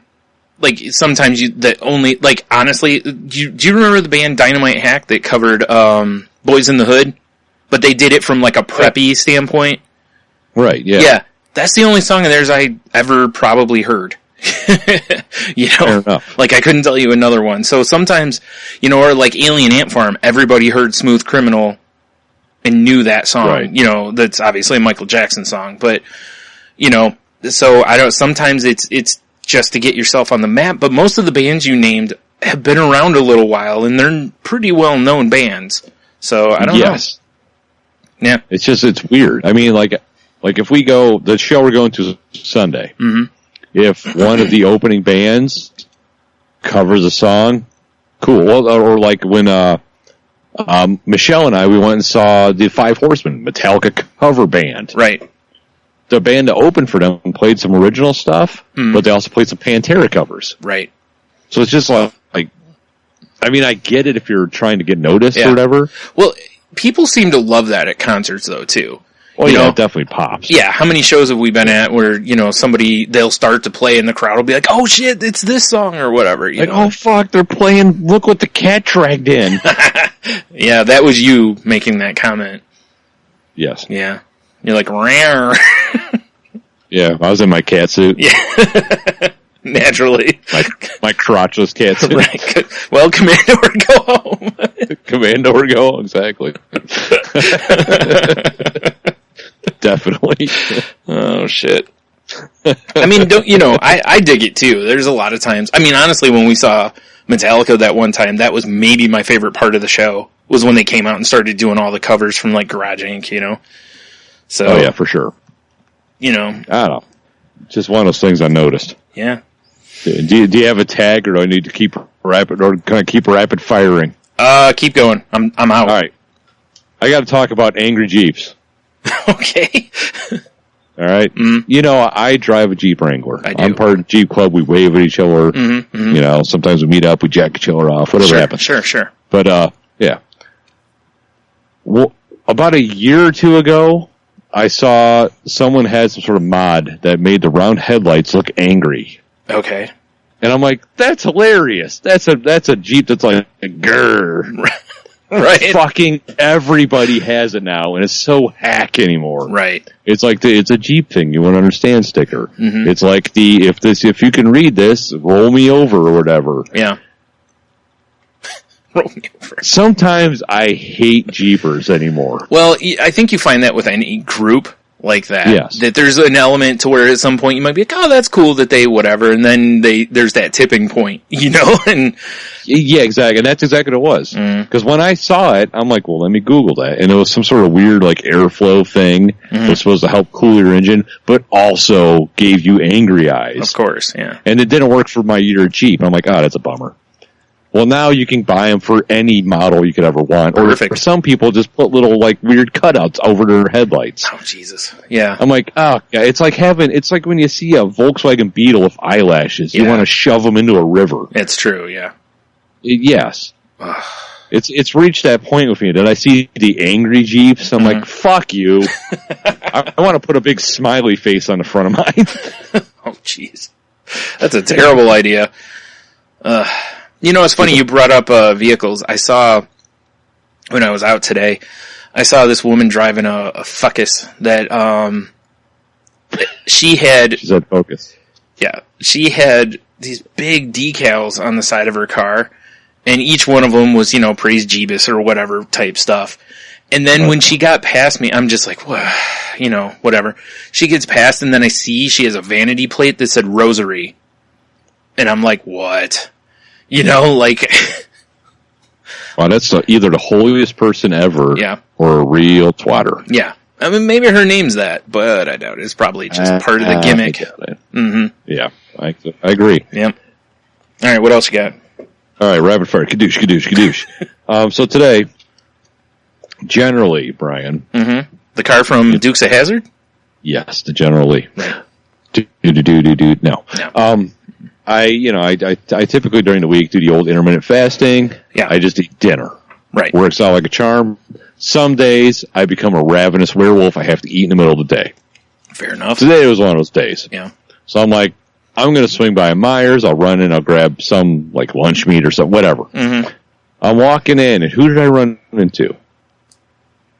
Fat, short Larry David. This dude looked like if you took Larry David and just squished him down. Yeah. I wasn't even looking. I looked at the guy enough to go, that guy looks like Larry David. Right. And the guy just out of nowhere just yells, man, summer's here, huh? Like I had earbuds in. Yeah. I wasn't engaging him in conversation. Yeah. I just made like the brief eye contact of, that guy looks like Larry David. Mm-hmm. Wow. That's all I have. I don't know what gives people I don't know why people think they can just talk to you. Yeah. Small talk is probably the worst thing ever. You know what? I'll at least give him credit for being loud. Oh, he was so loud. No, because a lot of people, like, you'll have earbuds in or whatever, and they'll talk to you, but they're just talking at their normal level, and you're like, I can't hear you. Like, you know. Right. Well, to be fair, I always put one in. Like, I'm a Secret Service guy. You should put two in. Just be an asshole. In the right situations, I'll put two in, but I'm like, please don't talk to me. Right. But I usually put one in just so I can hear people, and I would have missed the gem of, oh, hey, it's summer now. Yeah. I mean, I don't know what I would have done without that wisdom. Do you know what, Tony, to bring back an old thing we've talked about on the show, do you know what is getting close to is hot enough for you season? Yeah, I heard stay cool like 18 times today. Nice. It's here. That was 18 times I resisted stabbing somebody in the face. I don't remember how long ago you brought that up on the show and ranted about it. It's the worst. It's pretty awful. Stay cool out there. Yeah. Hey, fuck you. Yep. And you're like, oh, stay cool in here, and you set them on fire. Yeah. Like, let me go outside. I have got a gallon of water. I'm going to drink it all. Yeah. And then I'm going to piss hard. As one does. And then I'm going to drown you in it. That's extreme. Wow. You know what? I go to extreme. I feel like instead of drinking water, you should drink something else, because water, you know, kind of cleans the urine out. You know, it filters it essentially, you know, or purifies it. Yeah. You need something to give them that, like, you know, that, like, bright ass yellow, like neon yellow, almost Mountain Dew like piss. That's what they need if you're going to drown them in it. I've seen that frothy, viscous piss before. That's what you need. Or you need like mine, where it's like sandblasting. I am, you know, protein piss. Piss rocks. Muscle piss, yeah. Shit. Hey, what else you got? Well, I really only have one more thing. Do you give a fuck about the World Cup? Because it's kicking off this week. I usually somewhere along the way, I end up watching some of it for whatever reason, but not really, you know? Here's what happens to me, is I'm like, oh cool, World Cup, and I'm on the internet enough that it puts me in World Cup mood. Oh, okay, yeah. You know what I'm saying? Then I'm like, oh, fuck, and I'm working. I'm like, I'll just get live updates. How's America doing? Right. Oh, weird, we're losing. Walking around correcting people who call it soccer, you know? Like, that douchebag, you got a scarf on. So I was just curious if you gave a fuck about World Cup at all. Like I said, I usually will kind of pay attention to it, and I usually, you know, at some point I'll end up watching some of it. I mean, I'm not going to support... That's salty language. We should support a country. We should? All right. I don't know what country. Well, it feels like it should be America if America's in it. I don't know if they're in it. Hey, everyone here support America. I don't know who else to support then.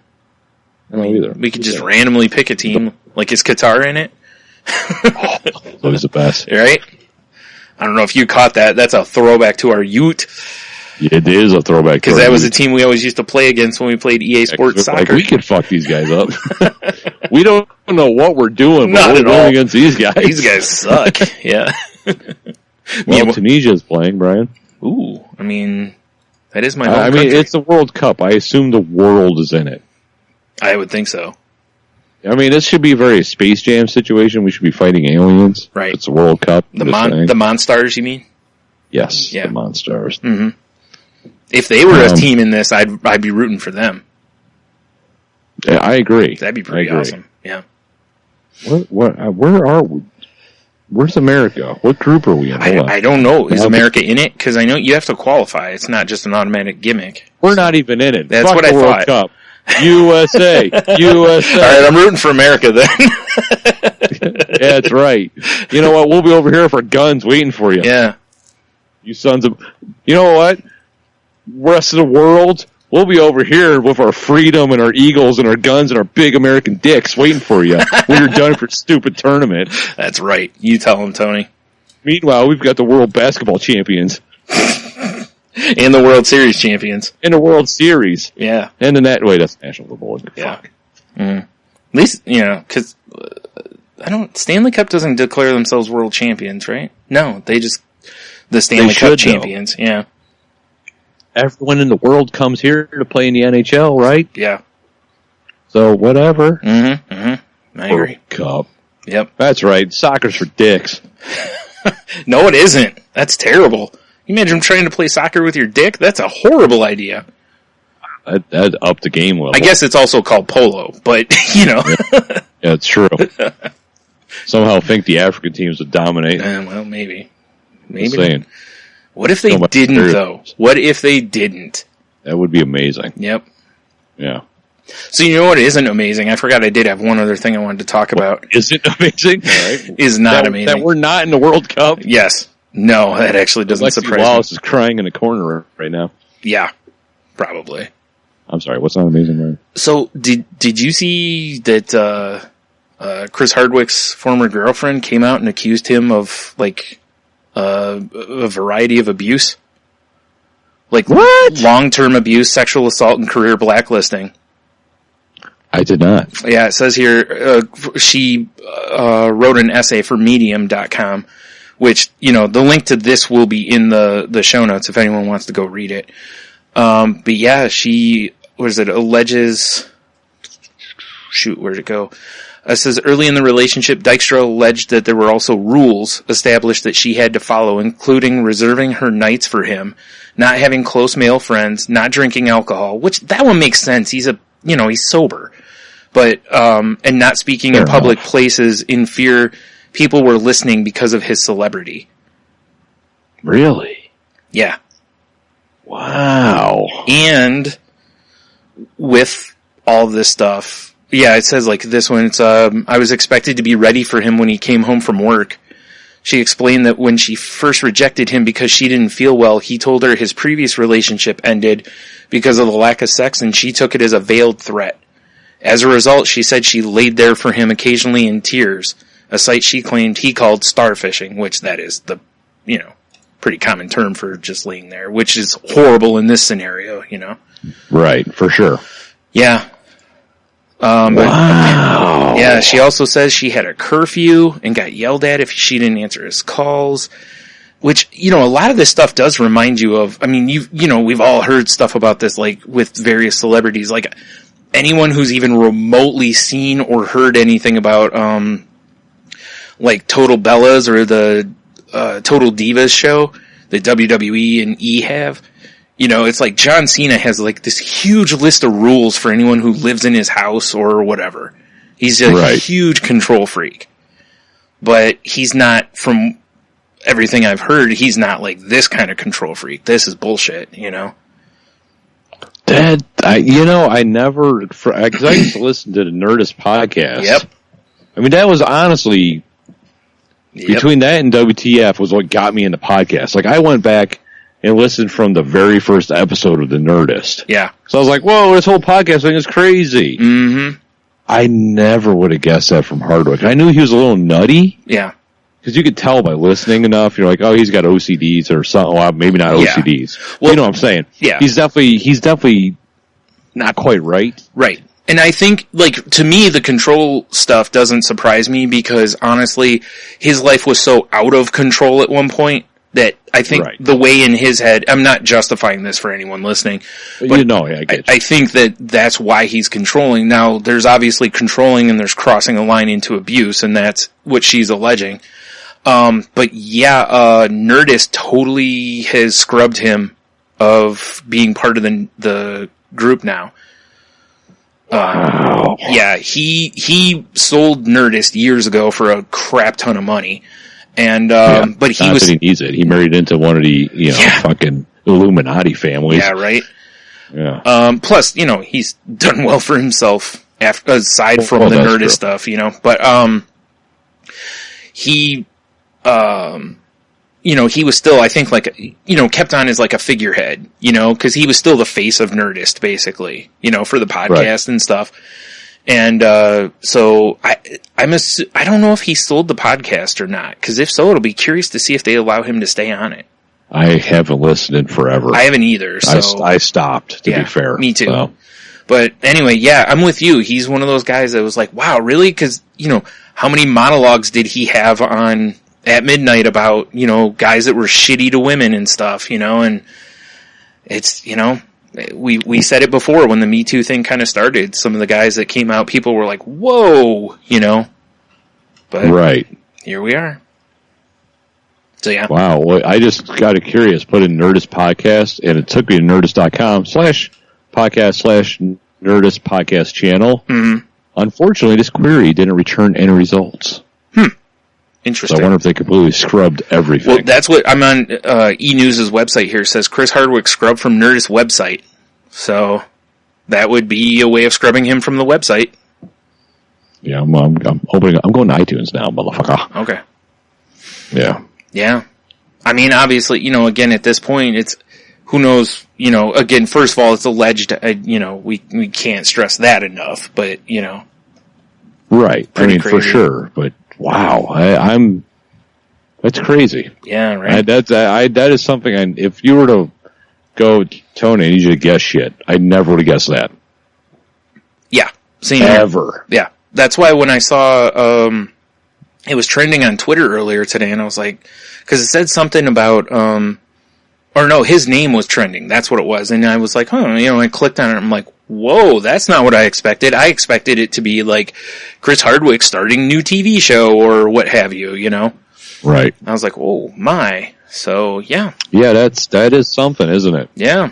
Although, from what I understand, he came up very much the old nerd/geek/pick on. Yeah.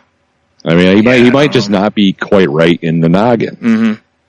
Yeah. And maybe, I mean, I know that he's married now and all that. Maybe that was a different Hardwick too. I don't. Yeah, like the whole Louis C.K. stuff. It's like that was me then. I don't do that now. Yeah. But it's just everyone. Yeah, I mean, I'm not trying to defend it. No, I get. I understand what you're saying. But some of that old shit where you don't know what the fuck you're doing because you're still trying to, evolve. Yeah. Well, she's 29 and they dated when she was in her early 20s. So it's been a while, but it's also not terribly old, Yeah. So, right. Yeah. But whatever, like I said, the article will be in the show notes if anybody wants to read it and, obviously, form your own opinion at that point. So I'm sure more will probably come out at some point on this because I haven't heard any sort of rebuttal from him yet. So doesn't mean there isn't one. I just didn't read it before we started, Actually, I was scrolling to the bottom just to make sure. Excuse me. Maybe he was like, oh my God, I have a delicious redhead. I need to keep her next to me at all times. Yeah, that's probably honestly what it was. I'm sure. Yeah. That's the control freak part of it, Yeah. Yeah. Yeah, apparently they split in 2014. So, it wasn't all that long ago they were together, So, right. Yeah, according to this though, it says he no longer has any affiliation with Legendary Digital Networks. That's the company that bought, Nerdist. And yeah, it says on here they have completely scrubbed him off the website, amongst the allegations. So. Crazy. Yeah. And they said, he says they reached out to her and him for a comment and, they didn't receive an answer at this point. Right. So yeah, good times. Well, I'm sure I'll be interested to see how this develops. Yep. And I mean, everyone's got their dark side. Everyone's got their little shadow self. Yeah, they do. Yeah. Yeah. I mean, even us, Brian. What? No. Even us. Stop it. All right. What's funny is our shadow selves do this podcast. Yes. Right, actually. Yeah. Yeah. I mean, listen, there's probably some stuff early in the episodes that we're not proud of, Hell, maybe last week, Probably. Yeah. So. I could definitely think of some episodes. Yeah. Mm-hmm. All right, let's, What'd you got? I was gonna say, let's do the Q of the W unless you got something else. No, I've scratched off all my notes. I think we're at QW time. All right. Well, which I mean, I love our listeners, but I'm a little disappointed this time. Not mad. Because I thought, I'm not mad. Just disappointed. Just disappointed. Right. Yeah, my kids feel this rap all the time. Right. It's my favorite. I love using that. So, last time we asked y'all, what's your most awkward purchase? Which I thought was incredible. Mm-hmm. I was waiting for good, clean fun. Me too. Nah. No.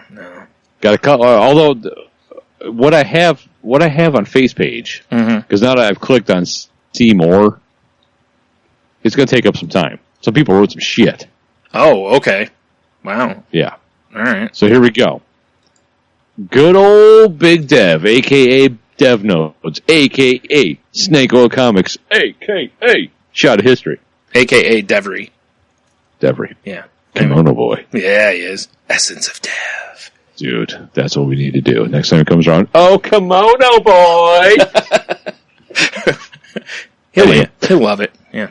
He says, his most awkward purchase was the first time I bought a Playboy. Nice. Not because of the content, but because the lady rang me up asked if my mother knew what I was doing. Yeah. See, that's the kind of answer I wanted. You know? Yeah. Because we've all bought stuff that, you know, like I was saying with condoms. We've all bought condoms. We've all bought, you know, guys have all bought tampons at some point. You know, it's like, that's what I was looking for. Yeah. Right. Nice. So, should also mention that this was in my hometown, and I was purchasing the Playboy and a liter of water. Ooh, well, gotta stay hydrated. Stay hydrated. Also, so there was going to... Well, go ahead. Go ahead.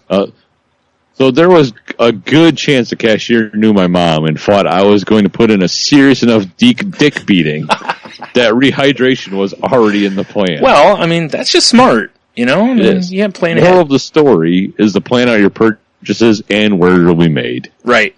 It is smart. That makes sense, yeah. Now, he lucked out there that he wasn't buying, like, thick asses or, you know, gaping assholes monthly or, you know what I mean? Like something that was like really filthy, you know, or even a hustler or something, right. You know, to where, you know, cause it's like, you know, if somebody came back to you and was like, hey, your kid bought a Playboy, I think, you know, most people would be like, you know, like, hey, you're a little too young for that, but whatever, you know, they don't, but if you're like, oh, he bought an issue of Swank, you know?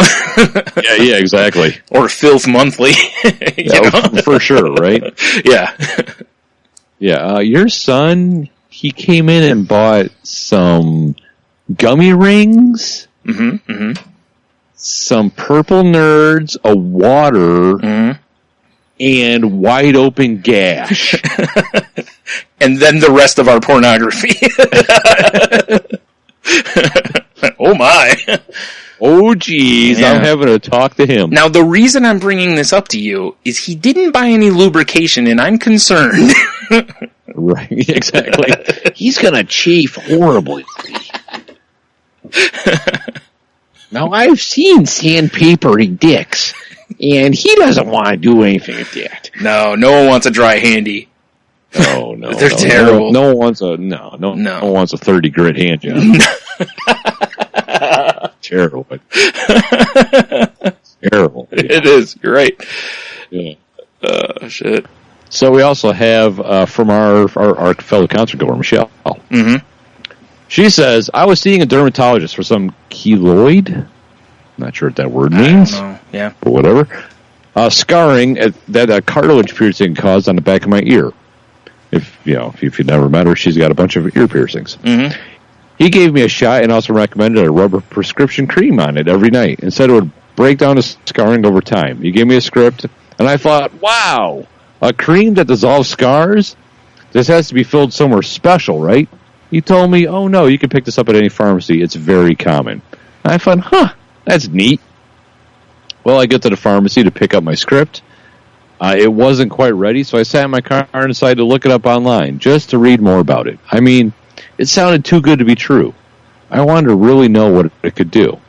Well, its actual intended and sole purpose is for genital warts. I considered not even going back in to pick it up. Because now these pharmacists think I have vag warts. Nope. I did go back in to get it, but I have never returned to that pharmacy. I feel like my dermatologist purposely left out that little fact when writing the script. Shame! That was a good one. That's a good one. Wow. And that's what I have from FacePage. Oh, all right. I thought you had more than that. All right. I only had DOS. Okay.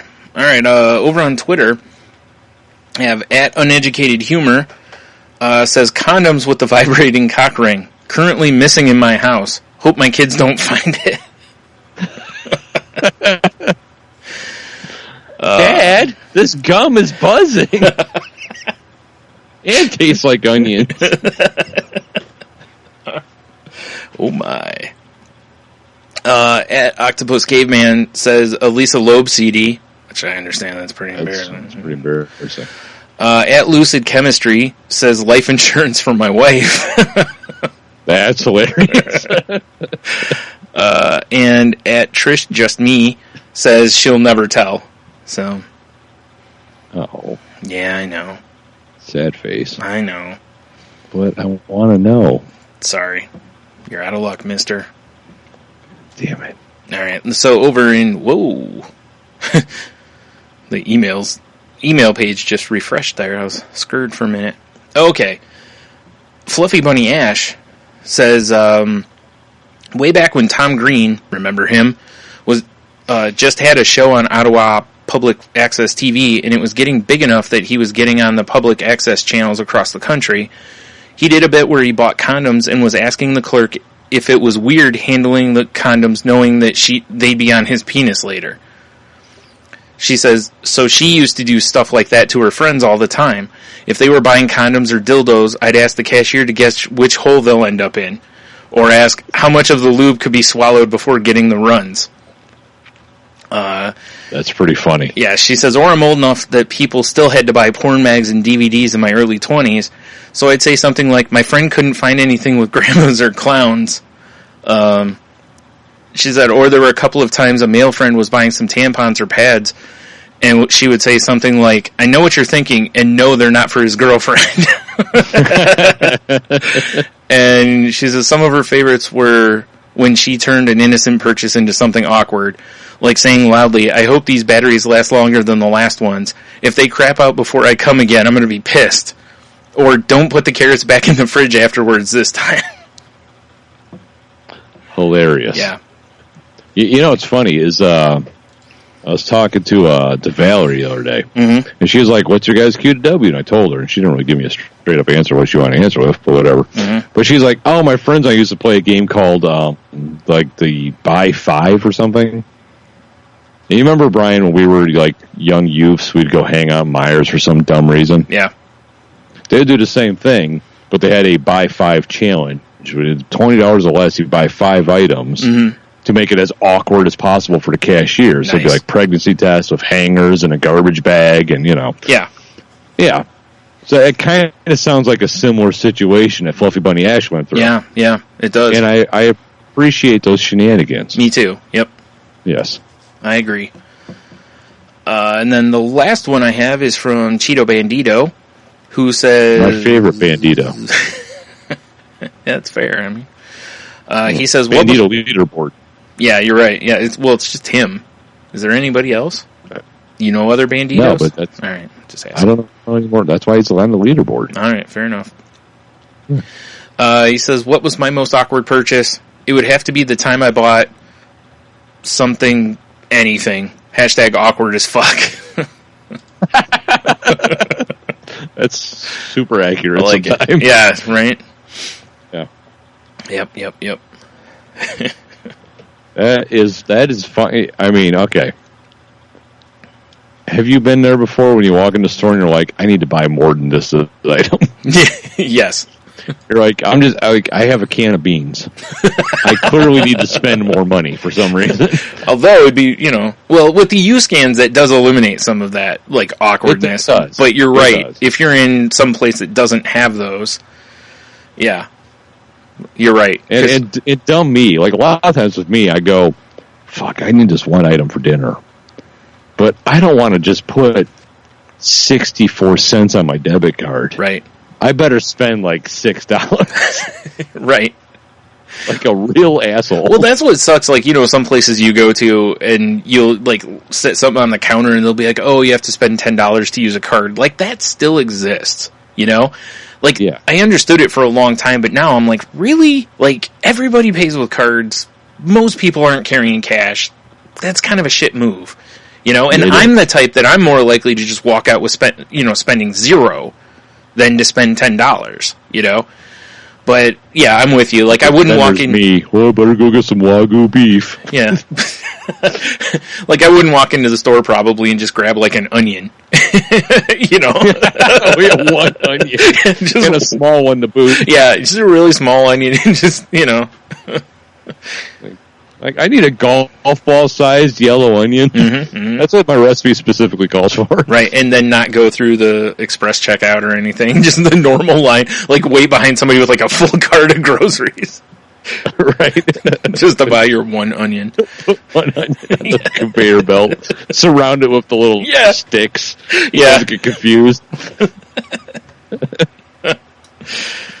Oh God, that's so funny. This is what we should do. I agree.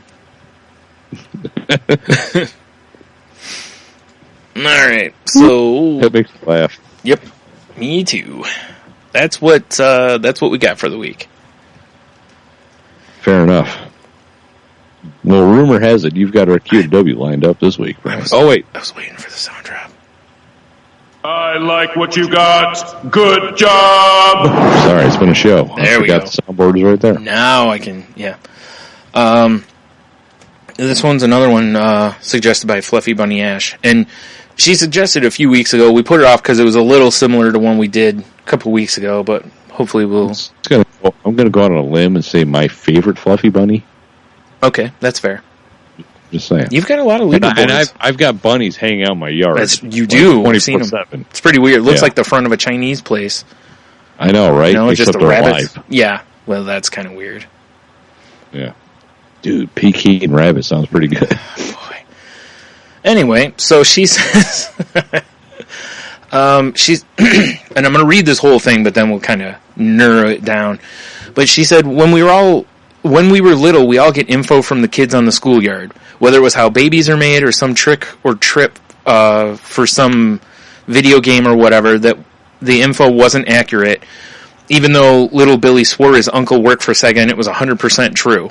So the question of the week is, what's the funniest / most inaccurate / weirdest schoolyard fact or rumor you heard? Okay. Mine's not from a schoolyard. Okay. Fair warning. Okay. I'm going to preface it by saying it's not from a schoolyard. Is it from the playground? You know? No. Okay. It's from the playground. You know. Goddamn kids rapping. You ever think anything dumber than that? How great would it be when kids are rapping and then NWA descends on them, just beats the fuck out of them? Well, that's kind of weird. Yeah. It would be. Anyway, sorry. So my weirdest kid fact, like the thing that I thought was legit knowledge, until I became an adult-ish, was I was one summer I was hanging out with my cousin in Columbus.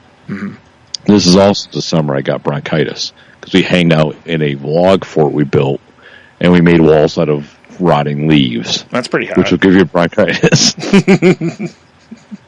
Just fair warning. I doubt it. I think you're wrong. So he had two friends down in his neighborhood, right? Mm-hmm. He had one kid that lived next door that wouldn't eat anything but hot dogs, chicken nuggets, and french fries. That kid's probably dead from malnourishment now. No. That kid is probably like the beacon of health. Like, and still eats that stuff. Yeah, hot dog. He's got the Billy Blank's hot dog diet or whatever. Yep. Yeah. Probably. Yeah. You're right. It's a two-way street. Either you die or you became like a superhuman. Yep. His X-Men power is developing super processed foods. Delicious. Anywho, so he had that friend, and then he had the other friend who was just this lummox of a dude. Right. And his lummox of a guy was hanging out with us one day when I was because for some reason this occurred to me recently. During the summer months, I would spend a month with my cousins. Yeah. I don't know why. I can only assume my parents were having problems. like this. You're right, though. I remember you being gone for large gaps of time, not like a week or a weekend. Or it was like a month you were gone. Like a month. Yeah. This light has been shining on me recently because I was talking to my wife. I'm like, oh yeah, I'd go spend like a month with my cousin. She's like, what? Yeah. Meanwhile, I didn't even spend an hour. There's no way I'll let my kids go away for that long. And I was like, oh geez. I guess my parents are probably going through a divorce. Well, I mean, they did, so yeah. They did. Yeah. But It all makes sense now. Right. But, I mean, it was your fault, too. So, oh, for sure. Just in case you ever wondered, yeah. I already went through all that. Don't worry. Yeah, I know. That's, if you hadn't, I probably wouldn't have said it. Yeah. Like, wow, that's pretty harsh, dude. But so this kid, and he was a little older than my cousin and myself. And he was like, we're playing with my cousins. He had the, what was the Lego, the train, the monorail, or whatever, he had the Lego monorail. We're setting up, we're playing for, like, whoa, we're fucking cool with this monorail. I got my bronchitis. Right. And the kid's like, dude, I've totally had sex. We're like, what? So we went up to our Leaf Fort, and we had to hear about how he had sex. Yeah. Right? Of course, yeah. And his whole thing was, you pee inside of her. Right. And which you still to this day think, yeah, no. I thought for the longest time, that's making the sex. Right. Yeah. You pee inside the lady, you make the sex. Makes sense to me, yep. Yes. Mm-hmm. Which is hilarious, because, when my wife and I are having relations, and I'm like, I need to go to the bathroom, but I don't really want to leave. Right. And she's like, you're gonna pee in me. I'm like, I'm not, because I know it's not a thing. Well, actually, Tony, yeah. So I learned that lesson. Yeah. From a lummox in a Leaf Fort. Which generally trustworthy. While I was sick from bronchitis. Right. I should have just stayed inside and played at the Lego train. I would have been better off. You probably should have just kept playing with whatever you said was like mildewy or whatever where you got the bronchitis. That would be the Leaf Fort. Yeah. You'd have been much better off there. Yeah. Dude, it was a fucking sick fort, though. Right. Yeah, it literally was a sick fort. You got that right. Jesus Christ, I thought I was on death's door. Yeah, you probably were, Probably, I felt like it. Mm-hmm. But yeah, so that's the lesson I learned. That peeing in the ladies is making the sex. 100% fact. Yes. Confirmed. Like the Mythbusters thing drops. Douche. Confirmed. Oh, wait. Hold on. Where is it? I don't know. These buttons are too small. I'm too old. All right. You need your Ritas? I need my Ritas, Brian. The best part is you're wearing glasses. I know. I'm looking for the lock noise. Jeez. There you go. Lock. Wow.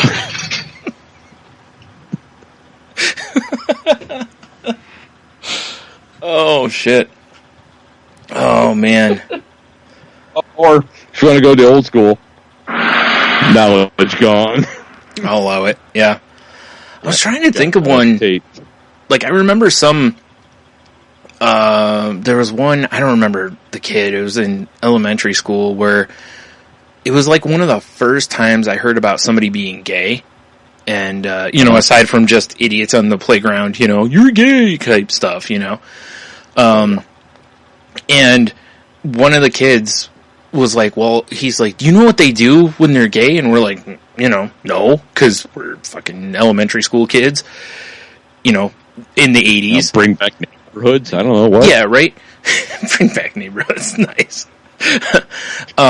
So the kid was like, he's like, well, they're butt buddies.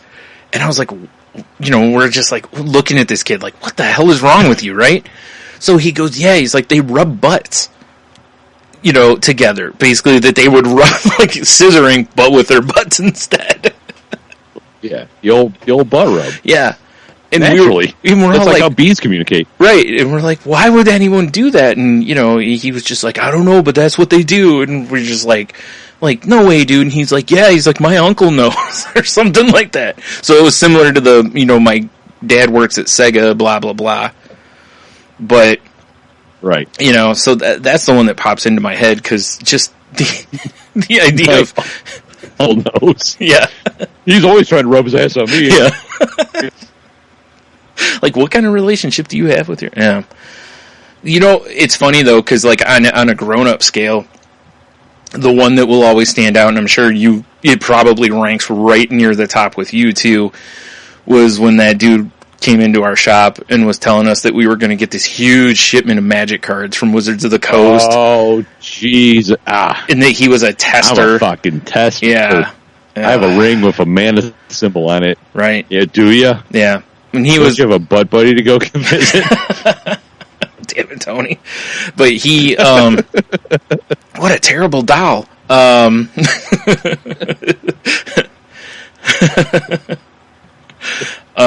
Yeah, he would always come in and tell us that all this was going to happen. What? Did you just allege my buddy Yep. is a butt buddy? Yeah. Picture the song in your head right now. Yeah, that's where my mind went, unfortunately. Right.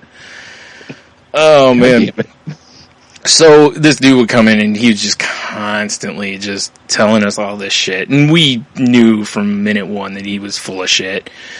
And, but you know, it was one of those things where it was like, who knows? Like, you know, maybe we won't shut the door all the way, you know, but whatever. You never know. Yeah. And the best part of this was, you know, we knew for a long time that it was just full of shit. But the one day I was there by myself and, well, there were some customers in there, but a semi pulls up out in the street in front of our building and it stops. And it didn't have any markings on the side or anything. And the guy gets out and he starts walking towards the door. And I'm like, you are fucking kidding me. This is true, you know? And, yeah, it was just, he was looking for the place that used to be in our location. But I was like, dude, can you imagine if that had been true? I mean, we would have been in great shape. Like, here's a bunch of free product, you know, but, yeah. There's a whole lot more to that, but that's a story for another time. The two words, quote unquote, the truck. Right. To this day. part of our vernacular. Yes. To this day, any of us that were in the, like you and I, and then the like inner circle of our shop, if we say the truck, buddies of the shop, if you will. Yeah. Yeah, exactly. That was the name of our shop. No wonder we failed. Yeah. We probably should have put comics on the sign, huh? Yeah, probably. They're like, no, actually, you're looking for our house to up the road. Yeah. Yeah, it's true. Yeah.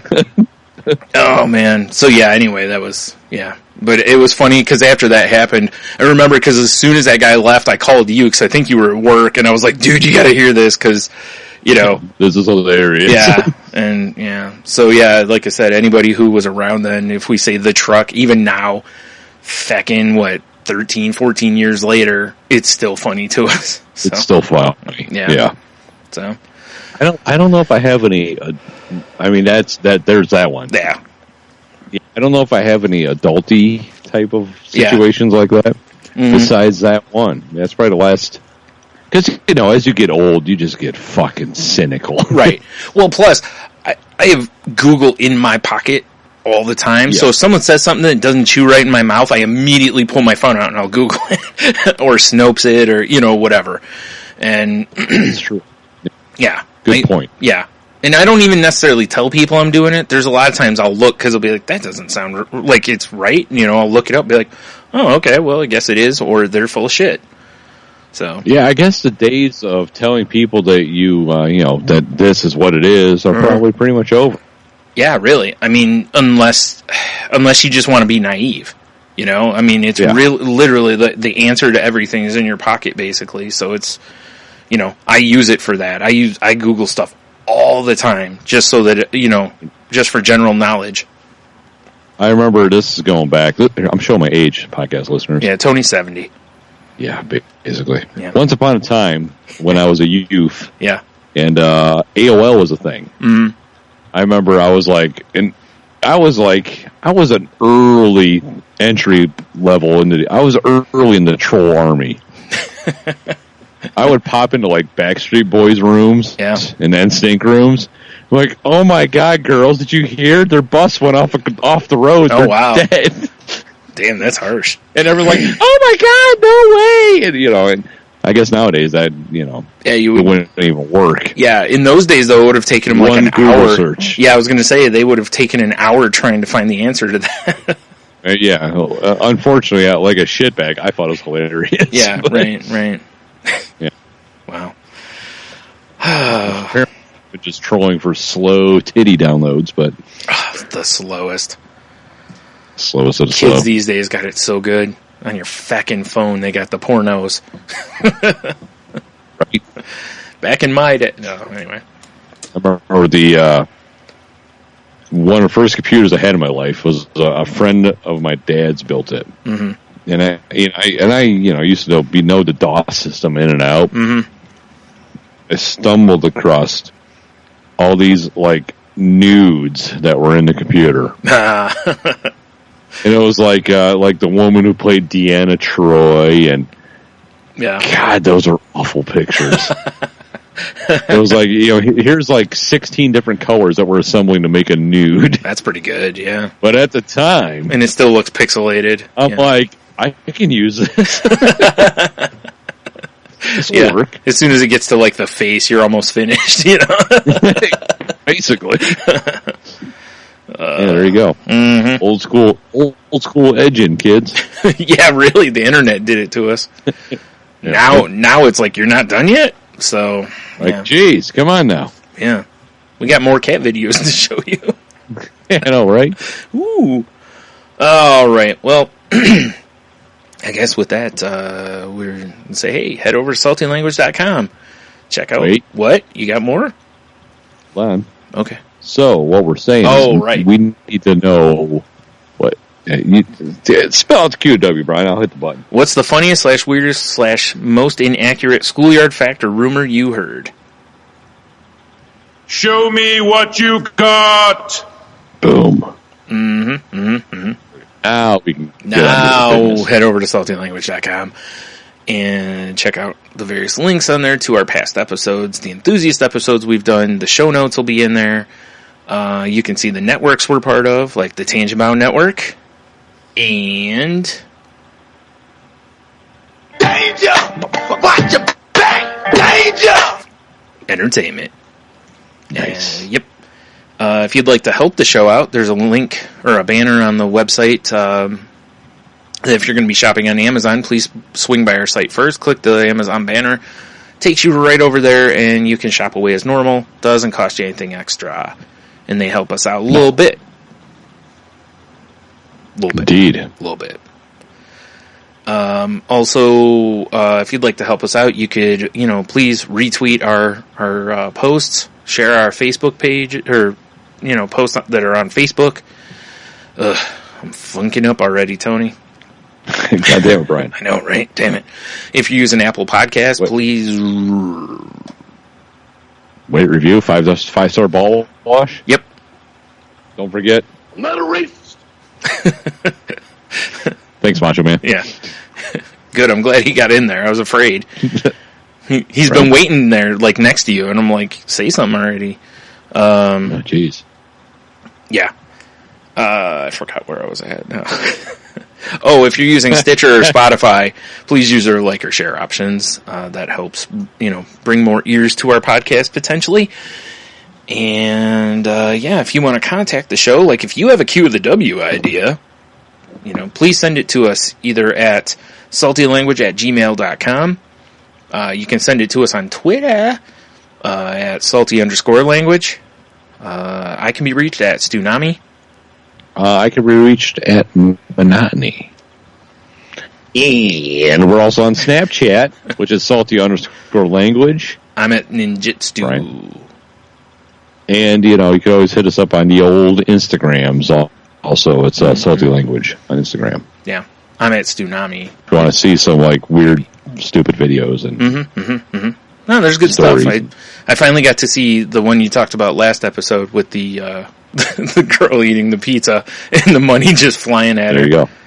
Yeah, delicious. Yep. I meant the pizza, not the stripper. You meant her name is Delicious, actually. It's probably pretty accurate. Yeah. Coming up next to the stage, pepperoni. That's weird. I think we're in the wrong strip club, Tony. Or are we in the right strip club? I don't know. Listen, if we're going to a strip club, I'm not trusting you because, your nose for meat snacks probably overrides anything else. So that's true. If they have delicious meats on the grill, I don't know where we're going. Yeah.